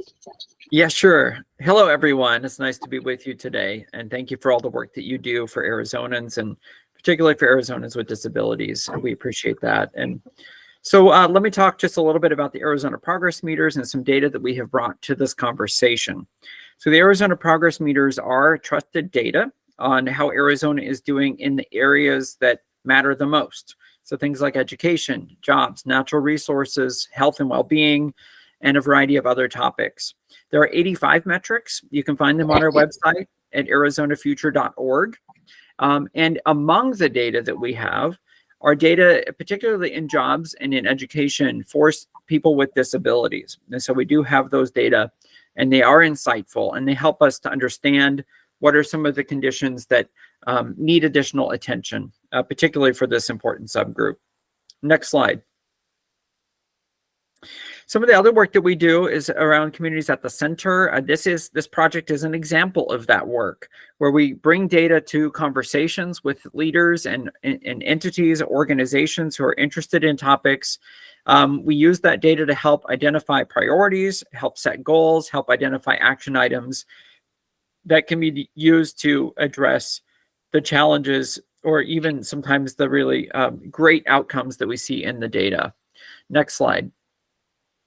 Some of the data that we've brought to the conversation are data such as this, which help to inform conversation. And this identifies the state of Arizona's post-secondary outcomes by disability type. Those who are engaged or not engaged, you can see the data, and it helps to inform the amount of engagement in the educational system in this case. And so the data are useful for different types of disability, as you can see, including people with mild intellectual disabilities, speech language impairments, and so on, to help inform some actions that might be taken to help address this. Next slide. Among the data that we have are in the Arizona Education Progress Meter. This is information on the percentage of Arizonans graduating in 4 years from high school, and also the percentage of Arizonans who age 16 to 24 who are not in school or working. You can see the disparities in these data. For high school graduation, 77% of Arizona high schoolers are graduating in 4 years. The most recent data are from 2022 high school graduating class. But those with disabilities have a 10% sort of reduction in that rate. So 67% of Arizonans with disabilities are graduating in 4 years. If we look at the Opportunity Youth data, this gives us an indication of the challenge that we have in providing employment and higher education opportunities to people with disabilities. You can see that in that age group, 16 to 24, 23% of Arizonans who have a disability are not in school or working. Now, this does sound very, very challenging for us, but it is nice to know that it's improved somewhat since the high of 31% in 2018. So an 8-point improvement over this period of time. This might indicate the very, very tight labor market that we have. This might be an indicator of the ability to remote work that has opened up opportunities for a lot of people. But we can see that there is still that disparity in the data. And you can see that among all Arizonans in this age group, 12% are not working or going to school. So there's a significant difference there. Next slide. Some other data that we have that helps to inform this conversation are the college going and completion rates. These are data from Arizona Board of Regents. We have access to this data set. You can see that, well, we'll start on the right side of this chart. You can see that the enrollment numbers, this is any Arizona high school student graduating and enrolling the following year in a post-secondary institution. It could be a 2-year college, it could be 4-year, it could be a technical or school or trade school. You can see that as of the most recent high school graduating class that we have data for, 48% of the 2022 high school graduating class enrolled in some sort of post-secondary institution. Among Arizonans with a disability, however, only 21% enrolled.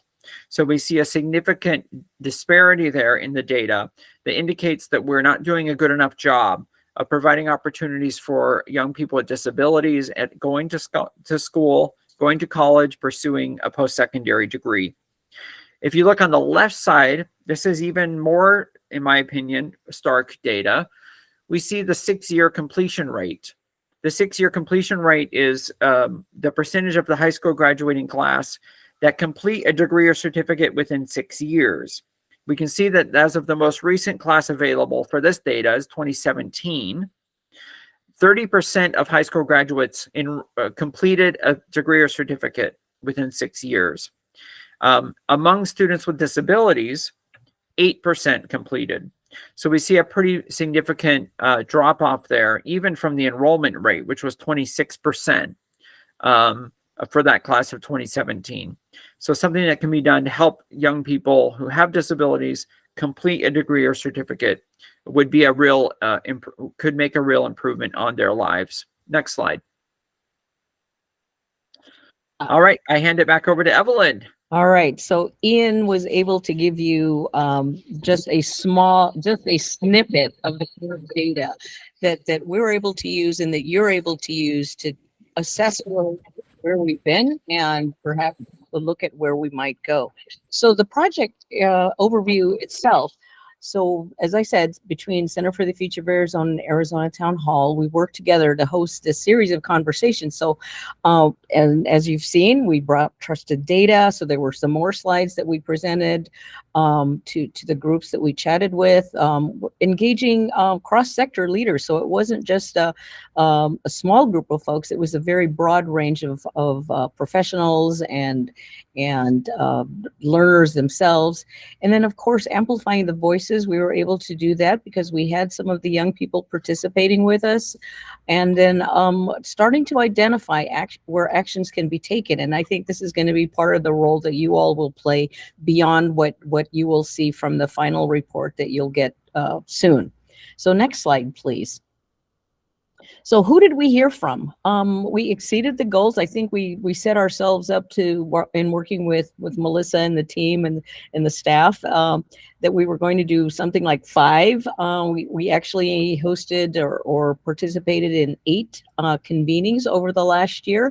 First of all, we convened a smaller group of the council with an advisory group of folks, and some of you are on this call today, to make sure that you helped us guide where we should go, who should we talk to, and some of the other input that we got from you regarding research and issues that needed further exploration. So the first one, I think Gabby's on this call. She was our first. She volunteered her group at Gane. So not only did we have parents, we also had students as well who were able to participate with us. We participated with an equity consortium, and this was educators and nonprofits around the issues. And I'll go through, you'll see some of the questions that we use during these engagements. And then the next slide, just a few of the other convenings that we participated in. I think Ian and Tara participated with the Institute for Human Development and did a live presentation. We communicated and had wonderful convenings with both Pinal and Pima County's community of practice. And so we were all over the state. Community conversation finally with the Flynn Foundation, which was inviting all the folks that we had talked to and others, which was to dig in a little bit deeper. And so the results from that convening will be in the final report as well. So just one more slide for me, I believe, the next one. So these are kinds of the questions that we ask, like expectations of your child. But then again, what were the messages that you've been given and how those impacted perceptions and expectations of and for your child? And broadly for our folks who are professionals and support organizations, the challenges that are impacting young people, and what are the success stories? I mean, Ian was able to highlight some of the challenges, but there were also many, many success stories that we heard as well, and what works, and how can we spread that that opportunity for others. And then of course, we asked them what's missing in the data and what stood out to you all and what were surprising. So we have a number of responses from all of those different groups that I mentioned, and then some that gave us some wonderful insights. So I think I'm going to hand it off to Ian for this next part. We will have a couple more slides. All right, thanks, Evelyn. So some key conclusions and opportunities for action. We ended the report with a section on these findings, shall we say, the recommendations that we can that can hopefully improve the outcomes for people with disabilities in pursuing career and post-secondary education. So I'll go over these fairly quickly. I won't read them, but for one, investing in K through 12 education and more supports. There are a lot of educational opportunity gaps, and they particularly disproportionately affect youth with disabilities. And so we found the need for additional investment to help, particularly around early career exploration and transition planning. So that's one recommendation. Another was early adoption and early childhood and family supports. So many families that we spoke with reported challenges in how they would navigate the systems around their child early on, and that they needed more information, better understanding and better resources early on in the child's life. Career and technical education and counseling, so a need for additional communication and access to apprenticeships and other things for students with disabilities, and additional support from in-school counselors. We know there's a big shortage of counselors in Arizona. Next slide. A few other recommendations.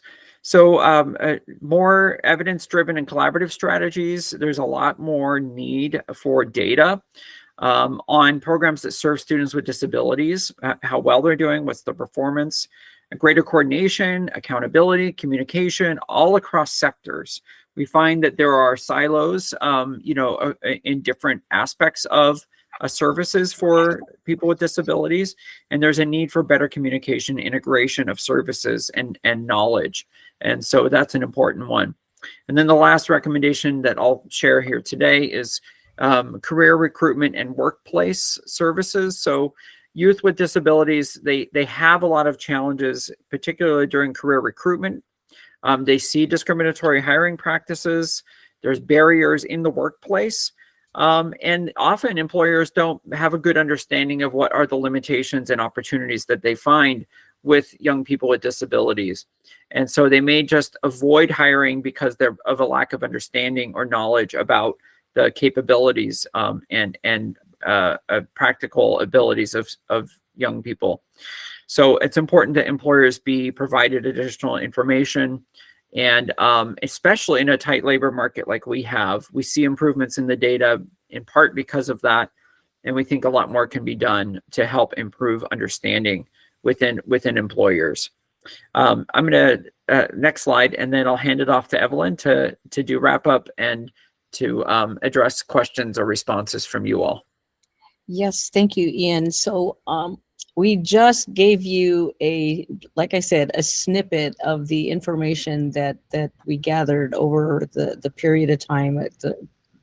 So really want to thank Melissa and John and Mike for all of your support throughout this process. And after all of you have had an opportunity to digest this information with the written report and perhaps discussion, we hope to explore with your team further for other opportunities to collaborate. So I don't know, Melissa, we're gonna toss it over to you. And if there's any, I don't see any questions in the chat because we were going so quickly to make sure we got through it all. But really, it was a teaser today for what we came up with, and hope that there's nuggets in there to move forward into the future. Thanks. Thank you, Evelyn and Ian. Thank you. And I've read through the draft, as I know Mike has, and I think John has too. You know, the reason that I wanted to do this project, and originally we had titled it Raising Expectations, was because we really feel like, and if you are a person with a disability, or if you are raising someone with a disability, then you know that kind of from the beginning, people get their diagnoses, and if I can speak from the parent perspective, it's all doom and gloom. Everything you're told is what your child can't do, what they'll not be able to do. Everything focuses on the negative. And I think that that's really hard. And part of what we wanted to hear is what do parents need resource-wise from the beginning.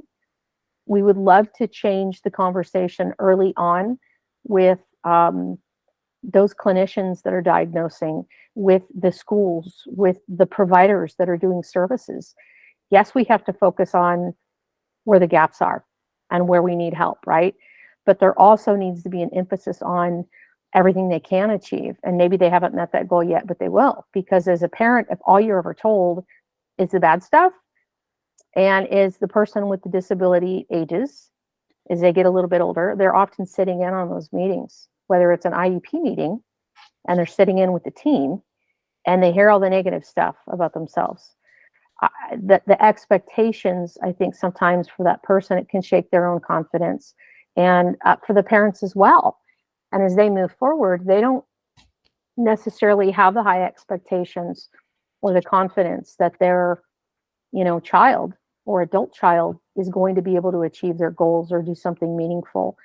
And so just the negativity of it, we really have got to change the conversation with people and give parents the resources they need and share success stories and connect up early. So I do want to thank our community partners that work with this. And Gabby, your group was awesome. I know there's some excerpts in that report about some information that was shared. Kristen Mackey had recommended we reach out to AZIP and include really early on, and that was really important information, I think. So thank you all for your time, and thanks for the work that you do. We really look forward to continuing to partner with you. Okay. Thank you, Evelyn and Ian. All right. It doesn't sound like there's any questions right now. But we will move on. Thank you. You've got lots of thank yous, and Gabby said it was a wonderful experience, which it was. Thank you so much. Okay, we are right on time, guys. We're going to move on to our final report out today, the analysis of our VR study for transition age youth with IDD. And this was done by the University of Massachusetts, Boston, the Institute for Community Inclusion. So I do believe, Jean, are you on here with us today, or is it somebody different from your staff? No, can you hear me okay? I can see you. Hello, thank you so much. Thanks for joining us today. I'm glad to be here, and I have to tell you, while I work for the University of Massachusetts Boston, I am based in very snowy and cloudy Buffalo, New York, and so I hope that you are having warmer weather. I know you've had a cold snap too, but I hope you are having warmer weather today and that you have some sunshine, because I could really use some, so please send it my way. I represent the staff at the Institute for Community Inclusion that at the University of Massachusetts Boston that worked on this report. And I just want to acknowledge my other colleagues, Oliver Lyons, who was the project manager. He was not able to be with us today.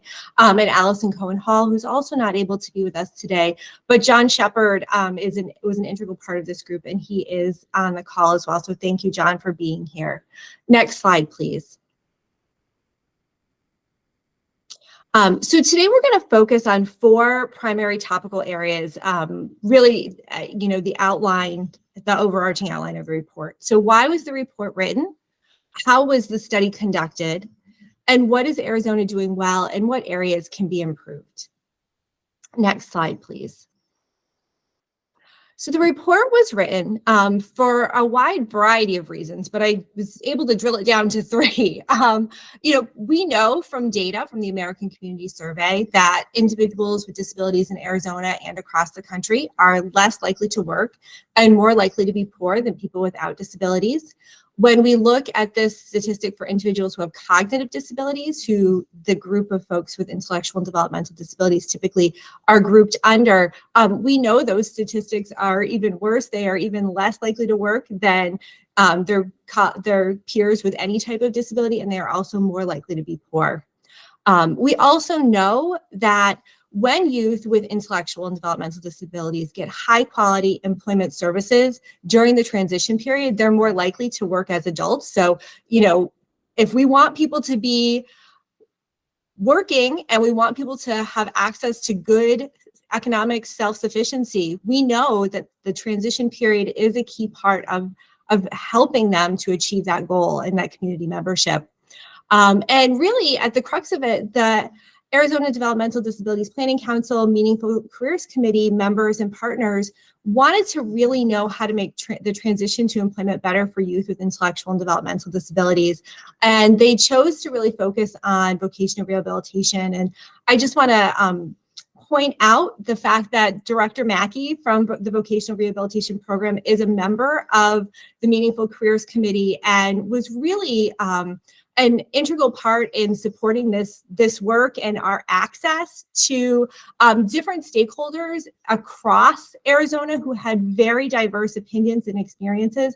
But I really just want to emphasize that was such an important part of the validity and of the work that we were able to do. And so thank you, Director Mackey.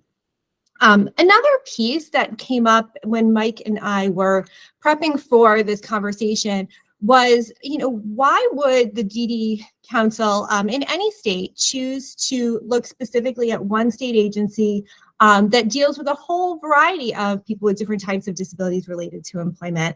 And we just, wanted to spend a minute to talk about that, because really councils across the country, their job through federal legislation is to ensure that individuals with developmental disabilities and intellectual disabilities are empowered to participate as an equal member in society. And that work, it does include programs and policies that support more people to work in the community, even if they are intended to be cross disability. So what do we mean when we say transition? Transition is really the time in a person's life when they move from school to home life to a more independent adult life, and it includes planning for and pursuing post-secondary education and employment. It's a process that any of us who are adults have gone through. But we know that for youth with disabilities, this is a period of time that often has a label attached to it or a set of year parameters. And I just want to acknowledge that, because it really gives us an opportunity to hone in on what should be happening for youth beginning at the age of 14. And I've included up to age 26 here, because when we're looking at outcomes of the transition experience, we're really looking through age 26. What has happened after the 4 years post somebody has exited high school? Next slide, please. So brief project description. We conducted a review and analysis of Arizona's vocational rehabilitation program, services, and supports for transition-age youth with intellectual and developmental disabilities. We used a mixed methods approach, which means we looked at secondary data analysis from national data sets, and we're able to compare Arizona to national statistics, as well as some states that have some similar characteristics. And we did a policy and practice document review. And we also collected data from stakeholders and other partners. And that included interviews, focus groups. It also included opportunities to go out and see some of the transition programs that are operating in Arizona and really get a hands-on feel for what those look like when they're done well. Next slide, please. We also really wanted to make sure that we were highlighting in our report what we know from the literature, because so many wonderful people across the country are studying this issue. This is not an issue that's specific to Arizona. This is truly a national issue. And we know from their work in that literature that the barriers to employment that really impact individuals with intellectual and developmental disabilities are, one, a lack of collaboration between key players. By key players, we mean state vocational rehabilitation programs, state departments of education, and state developmental disabilities agencies. That there are a lot of family factors. Melissa, you highlighted just a few prior to my presentation that families and individuals face as they move forwards in their transition period. We know that there are education system factors that really impact the type of services and supports and collaboration that happen for folks. And then we know that we all bring our own social characteristics, our race, our gender, our ethnicity, our age, our educational experience, our family's educational and socioeconomic experience, and all of those things can be barriers to employment for individuals with disabilities. So the good news and the bad news is that the bad news is we found all of these types of factors are prevalent in Arizona, but the good news is that there are many documented solutions to addressing these barriers. And so I hope that as I'm going through this conversation with you, that you really don't come away with a sense of dread, but really with a sense of excitement and hope for what can be accomplished next, and the tools and the resources that you already have existing in your state, and how to scale those up so that they impact more individuals in a positive way. So next slide, please. Just wanted to spend a couple minutes on terminology and who is responsible for transition services in Arizona. This is actually was a key finding that we had. So we know from a federal legislative perspective, there are really three key groups that bear interagency responsibility for transition for youth with disabilities. So one is the VR program. The next is the Division of Developmental Disabilities, DDD, which is the State Intellectual and Developmental Disabilities Agency. And then the Arizona Department of Education, Exceptional Student Services, or ESS as you might know it. And then local school districts are a key partner in implementation of this as well. So, but at the state level, we found that the Department of Economic Security in Arizona is the umbrella agency for the state's VR program and for DDD. I apologize, this is going to get a little technical, but I'm happy to go over it at a later date and time with anyone in more detail, but it really is important because it impacts VR's ability to make certain types of changes or to operate in ways that other state agencies might have more authority to do so. So the VR program, which was formerly known as the Arizona Rehabilitation Services Administration, operates under the Division of Employment and Rehabilitation Services. And because of that, the state VR program does not have the final authority to institute changes. DES and DERS, as the umbrella agencies, really are that final sign-off component. And I just really want to highlight that because it does impact at times Arizona VR's autonomy, input, and potential impact. There might be changes that they want to make and have advocated for, but they don't have that final say. So next slide, please.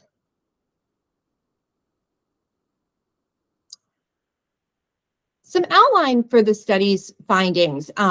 Because I mentioned that the transition period can occur over more than 10 years, and that feels really expansive. We really needed to start putting some time frames and action activity with frames with it to break down that 10-year time period. So we broke it down into three periods that have overarching issues, and then some findings that are related to overarching issues in the transition process. Our three transition periods, and this comes from the literature on transition. I'm happy to, again, point anybody to those resources after this call if it's helpful. But there's a period of awareness building for employment and community living that happens.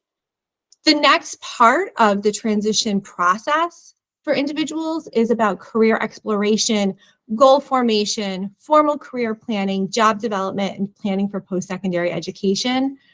And then the very last part, which is a really important part, is the school exit to employment and or post-secondary education. One of the things that we have known for many years now at a national level is that individuals and youth need that smooth transition. You know, we often talk about the last day of school looking like the first day of adulthood for the individual and for their family. They should feel like things are, the transition is happening seamlessly, that they don't have to worry about anything else behind the scenes, that the system is responsible for knowing and figuring out all of the processes well before we get to the day of graduation. So next slide, please. So again, the first section is awareness building for employment and community living. And what is Arizona VR doing well to support awareness building for employment and community living? And I just want to highlight again that consistent senior leadership within the VR program. That is crucial. Some of you may remember back in 2019, the ICI did another study that was also funded by the ADDPC.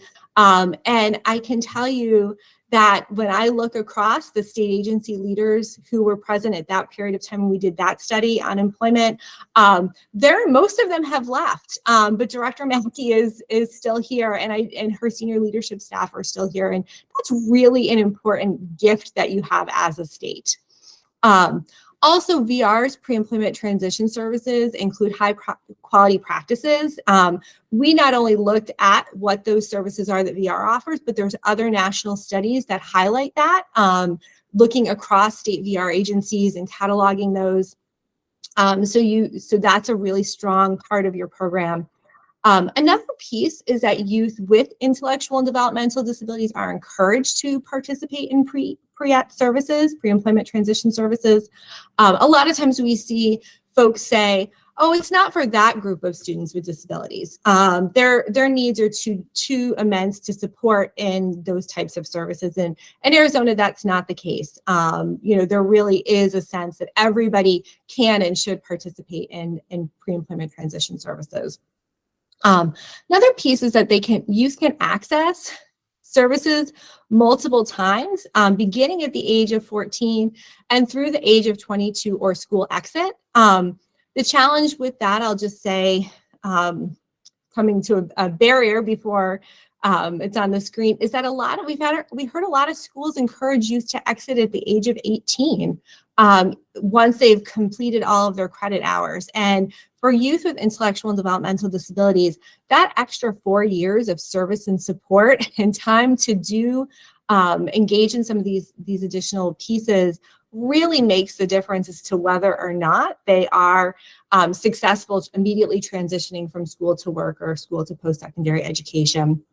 And then youth in VR funded and local school district administered transition to work programs are automatically, because of the structure of those programs, receiving pre-employment transition services. And when I say VR funded and local school district administered TSW programs, I'm strictly referring to those programs that are funded by VR. So we did come across some school districts that have their own local transition school to work programs that they do not use VR funds for. But if you are in that program and you are, it is funded through VR in your school district, you're automatically connected to those pre-employment transition services without additional need for application. So next slide, please. So what are the barriers? And really what can be improved? We found earlier connection to those pre-employment transition services. We heard from most people that youth weren't connecting, in some cases at the earliest at 16, but many folks not until 18 or their senior year in high school. And again, for youth with intellectual and developmental disabilities, that length of the longer time to participate, those multiple opportunities to engage and learn the same information at a deeper level with some repetition really makes a difference. We also found some inconsistencies and challenges related to how pre-employment transition services are requested. We know, and I think this is pretty universally, folks are aware that there is a limited number of pre-ETS providers in the state. And then I think, just as importantly, the intended outcomes of pre-employment transition services that are delivered by the providers, there's not a measure of that, so we don't know what the impact of one particular provider's type of pre-employment transition services is. When we ask providers how they measured it, their typical response is, well, if we get more referrals from a school district for our services, then we think that means that we've been successful. But there's not necessarily a connection to an individual receiving pre-employment transition services and then their next set of career goals and opportunities. So next slide, please. So again, that next phase of transition. So what is Arizona VR doing well in career exploration, goal formation, formal career planning, job development, post-secondary education planning? And I hope you note on the slide, we've bolded the statement VR contracted TSW programs. And really it's bolded because I want to shout about it as such a strength that folks reported to us. TSW programs we found strongly encouraged and supported interagency collaborations and the relationships that staff need to really have that deep collaboration between adult and youth services and education. Another piece that was new this past year in the TSW programs was that they were able to, they didn't have to, but they were able to use project funds to pay youth for their work while they were enrolled in TSW and earning wages that represented the minimum wage or higher. When we talked to a program that had opted to do this, one of the primary things that they said was what a difference it made for youth in the ownership of not only their TSW experience, but the next ways in which they were thinking and envisioning their lives, having their own money and being able to manage that and go and set up their own bank account that was separate from their parents was incredibly meaningful to individuals. And we know from other literature that that is a best practice. When youth have an opportunity to control their own money, they are more likely to be self-determined. They are more likely to have a sense of what's next and set the next goal for themselves beyond their current job. And so I just want to, really highlight that piece. The other one is that TSW, the curriculum itself, there is a strong curriculum, and it represents a wide range of evidence-based and best practices that encompass transition, person-centered planning, career exploration, and job development. This really represents what the gold standard should be and what we should expect, not just in Arizona, but across the country in terms of transition services for youth with intellectual and developmental disabilities. And then lastly, there's flexibility within that TSW model to meet the individual's needs and harness the community's resources to the maximum extent possible. Next slide, please. So what can be improved in this area? Awareness of TSW program locations and outcomes. There's no easily available listing of where programs are and what the outcomes of those are. Access to VR-funded transition school to work programs. There are 236 public school districts alone, not counting charter schools and special education organizations in Arizona. And there are only 24 of those who have TSW programs. That's a piece that can easily be, not easily, I shouldn't say that, but can be scaled up with a strategic plan to do so. We also found that there really needs to be an earlier connection to VR employment services similar to what we were seeing in youth accessing pre-employment transition services, 16, 18 years of age, right before they exit school, that's really not enough time to ensure that youth have that seamless last day of school, first day of adulthood that is really what we hope to be best practice for this population. And then another piece we found is knowledge of supported employment really needs to be increased. And I don't mean that people hadn't heard the term supported employment or didn't support the idea of it. What I mean is that there really is not a broad cultural understanding that supported employment has no prerequisites. There's no cutoff for who's eligible for services. No one is too disabled or has too high of support needs for supported employment.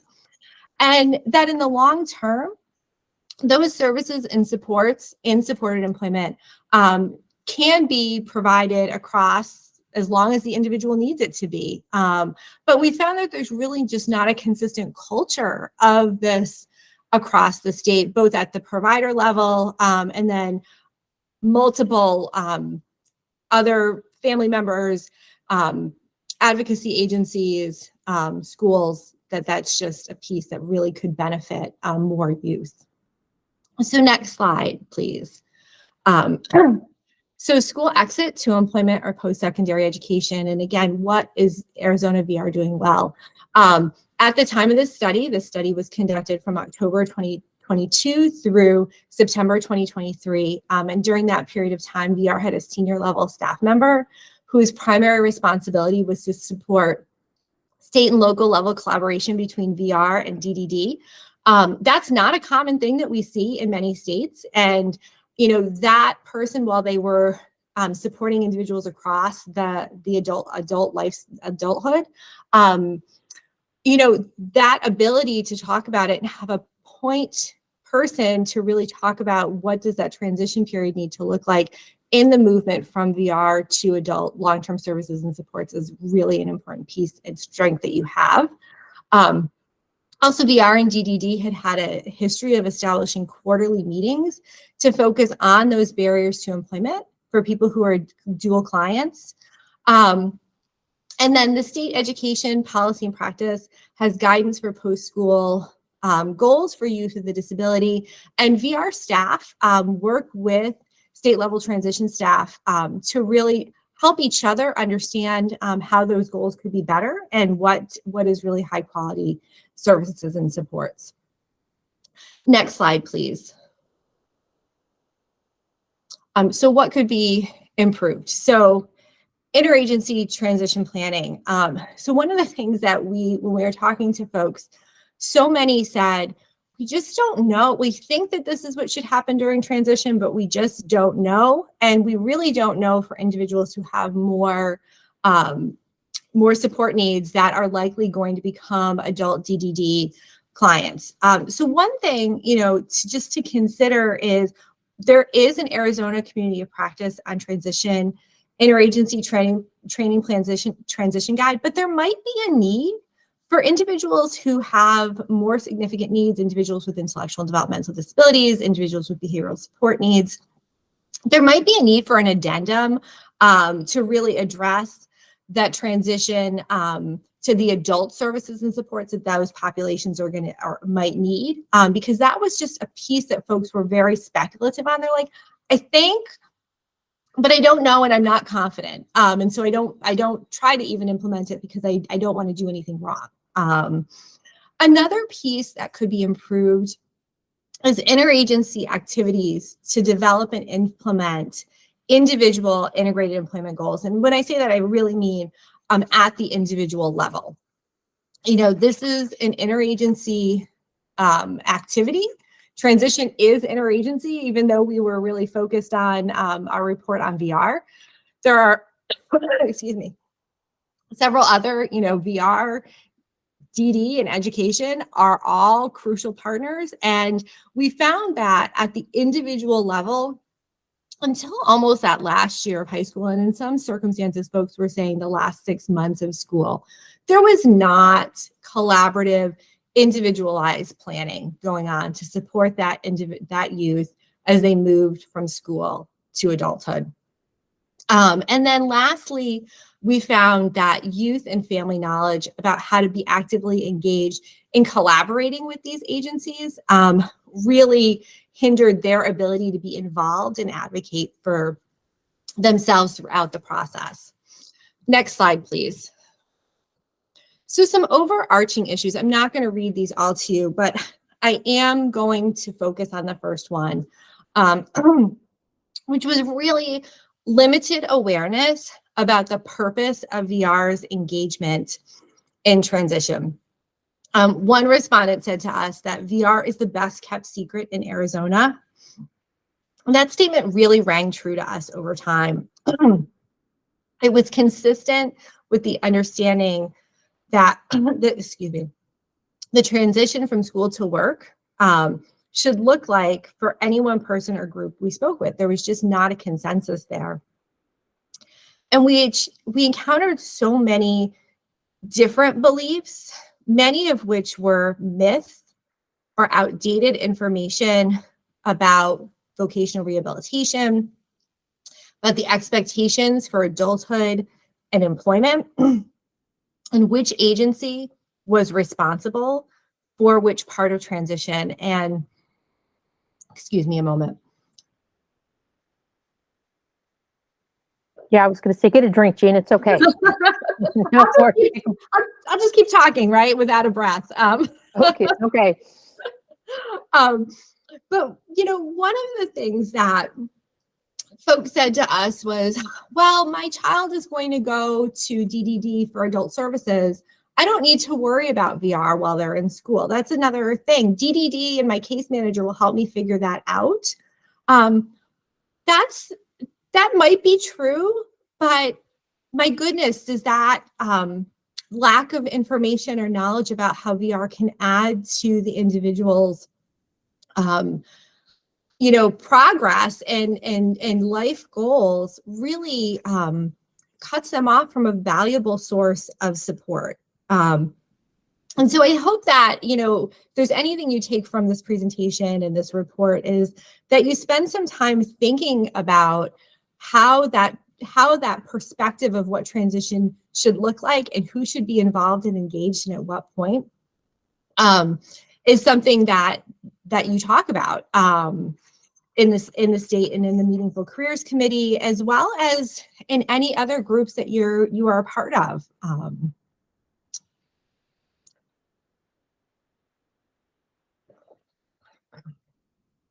So next slide, please.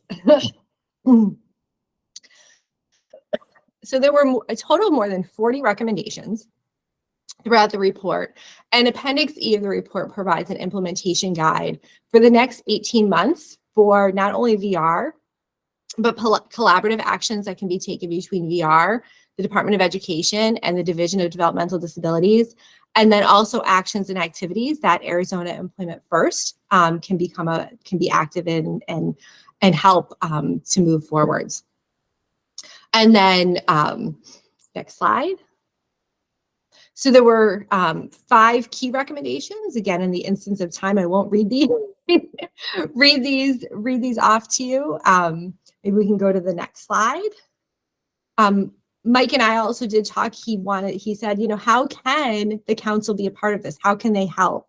And really continuing engagement with Arizona Employment First, in my experience, states that have DD councils that work to promote and educate policymakers and other stakeholders about each and every incremental improvement in employment services and outcomes helps to keep those types of coalitions together over the long term. And we know that state agencies often are pulled in so many different directions. Councils really can provide a strong backbone to be able to help folks collaboratively keep the eye on that prize, which is better employment outcomes and higher quality employment services and outcomes. I've noted a couple of times, we looked at Arizona VR, but transition is really interagency. And, you might consider funding additional research projects to look at the role of education and the Developmental Disabilities Agency in the transition from school to work, similar to this VR report. And then lastly, I mentioned that Arizona and the DD network partners should consider how to educate partners on why Arizona should lower the transition age to 14.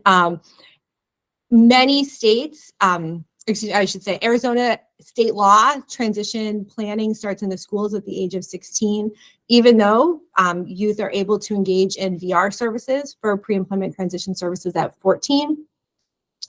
Many states have worked to decrease their required secondary transition planning age. And I just provided you a citation if you wanted to start there in your research. So don't take my word for it. It really is there. And then next slide, please. So this is just a copy of the report cover. And then for more information, you can contact myself or Oliver Lyons, who was the project manager. And we'd be more than happy to meet with any of you at a later date and time. Okay, I think we have somebody, Mary has her hand raised.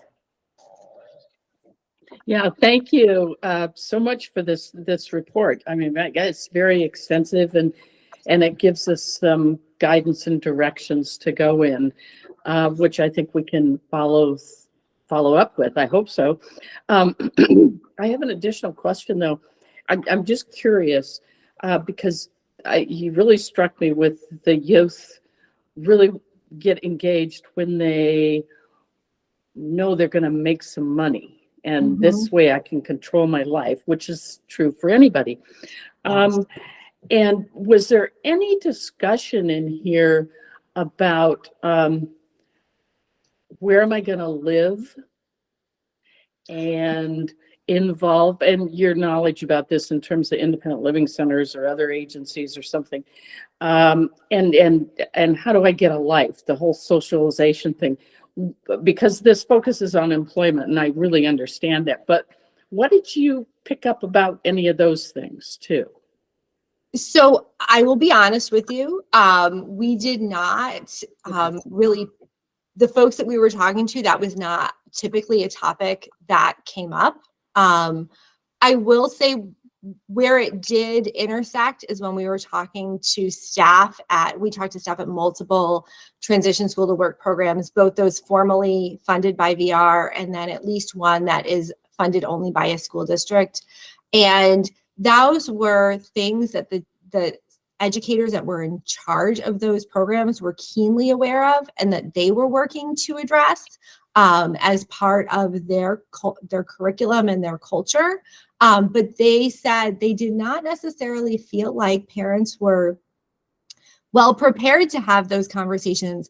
You know, that constant process of letting go, that anyone who has a child from the day that they're born, you're kind of always preparing yourself for what's the next part that I have to let go of, that they can take some autonomy in their lives from. And unfortunately, you know, we know that many parents of individuals who have more significant support needs are never given the vision that letting go can happen. And so when you get to talking about employment when an individual is 16, for many parents, it's really a shock for somebody to, for the first time, to say, we think your child should be working and could be working. And that's not a message that many are familiar with. So. Yeah, I understand that. I think that one of the things that the DDPC can look at along with this report, obviously, is that to start to integrate independent living and transitioning to getting a life into the whole transition topic for youth, because I think it will engage more youth. Absolutely. And we know that Arizona has done a substantial amount of work related to alternatives to guardianship. We also know that it's not mandated, but there are folks in the state that are using things like Charting the Life course that really have that more wraparound component of whole life planning. Okay, thank you. Thank you. I don't know if there are any other questions. The report will be posted if it's not already. I believe it was in our documents that were sent out. There's a lot of information to go through, and there's a good summary of the recommendations. And I think for me, one of the biggest takeaways is that this is a multi-agency solution. Like it really is. It's like there's things VR could be doing better. But the same thing for Department of Ed and DDD. You know, I find that even support coordinators are supposed to be referring people to voc rehab for services. That's not happening as often as it should. Or the support coordinators are uneducated on who qualifies for VR. I mean, I've had people say that unless they have applied for SSI or they have All-Tex, benefits, they don't qualify for VR. I mean, they really have no idea. So the training, I think, on the DDD end of what VR is and who's eligible would be helpful. It seems like it's really hard to get all the agencies to play better. We know that transition planning is not happening in the schools on the level that it should. That's an ADE issue, right? And even when VR wants to come in often to the high schools to do things, there's schools that are resistant to it. Or there's this idea that that's all on the families. And I've heard multiple educators say that work in transition, oh, well, the DD support coordinator is going to hook them up with VR. We don't have to do that. We don't do any of that. So it's like there's all these missed opportunities, right? Anyways, so please take the time to read the report. We can reach out and see, what we can do further, because I know that there's some suggestions on that. And I think a key piece of that is bringing those three agencies together, VR, DDD, and ADE. And I know Kristen has contacts with all of them. There is some collaboration already, but I'm hoping that maybe we can enhance that and see how we can assist with that. So the report, somebody asked about where the report is listed, and Mike is the best person for that. If it's not already posted, it soon will be on the website, or you can even email Mike directly and ask him for a copy of that. Okay. Jean, thank you so much for your time today. We really appreciate you and your team taking the time to do this really intensive study. And thank you especially to VR and Kristen and her team for being willing to be open and cooperate with us. Thank you. Okay. Well, we are going to move on to thank you for hanging with us. But most of us are still here. Those were some great presentations. Thank you to our guest speakers today. We're going to move on to agenda item 8, our announcements. Are there any council members that have anything they need to share? JJ, go right ahead. So you heard it in my introduction. I just wanted to formally announce it to all the council and then any agencies on the phone that we are Disability Rights Arizona. If there's any information you need or formally for us to send you a letter or something like that, please let us know. But we're going to start using that. And if I say ACDL, yell at me. And I'll also say that we're really trying to push DRAZ, not DRAZ. So DRAZ, just wanted to make that quick announcement. I thought you guys were going to be Dr. AZ. I like that. I like that. So Kristen, I'll take that back to staff. Dr. AZ, the Doctor of Disability Law, maybe something like There you that. go. There you go. Thank you. I like it. Thank you, JJ. Go ahead, John.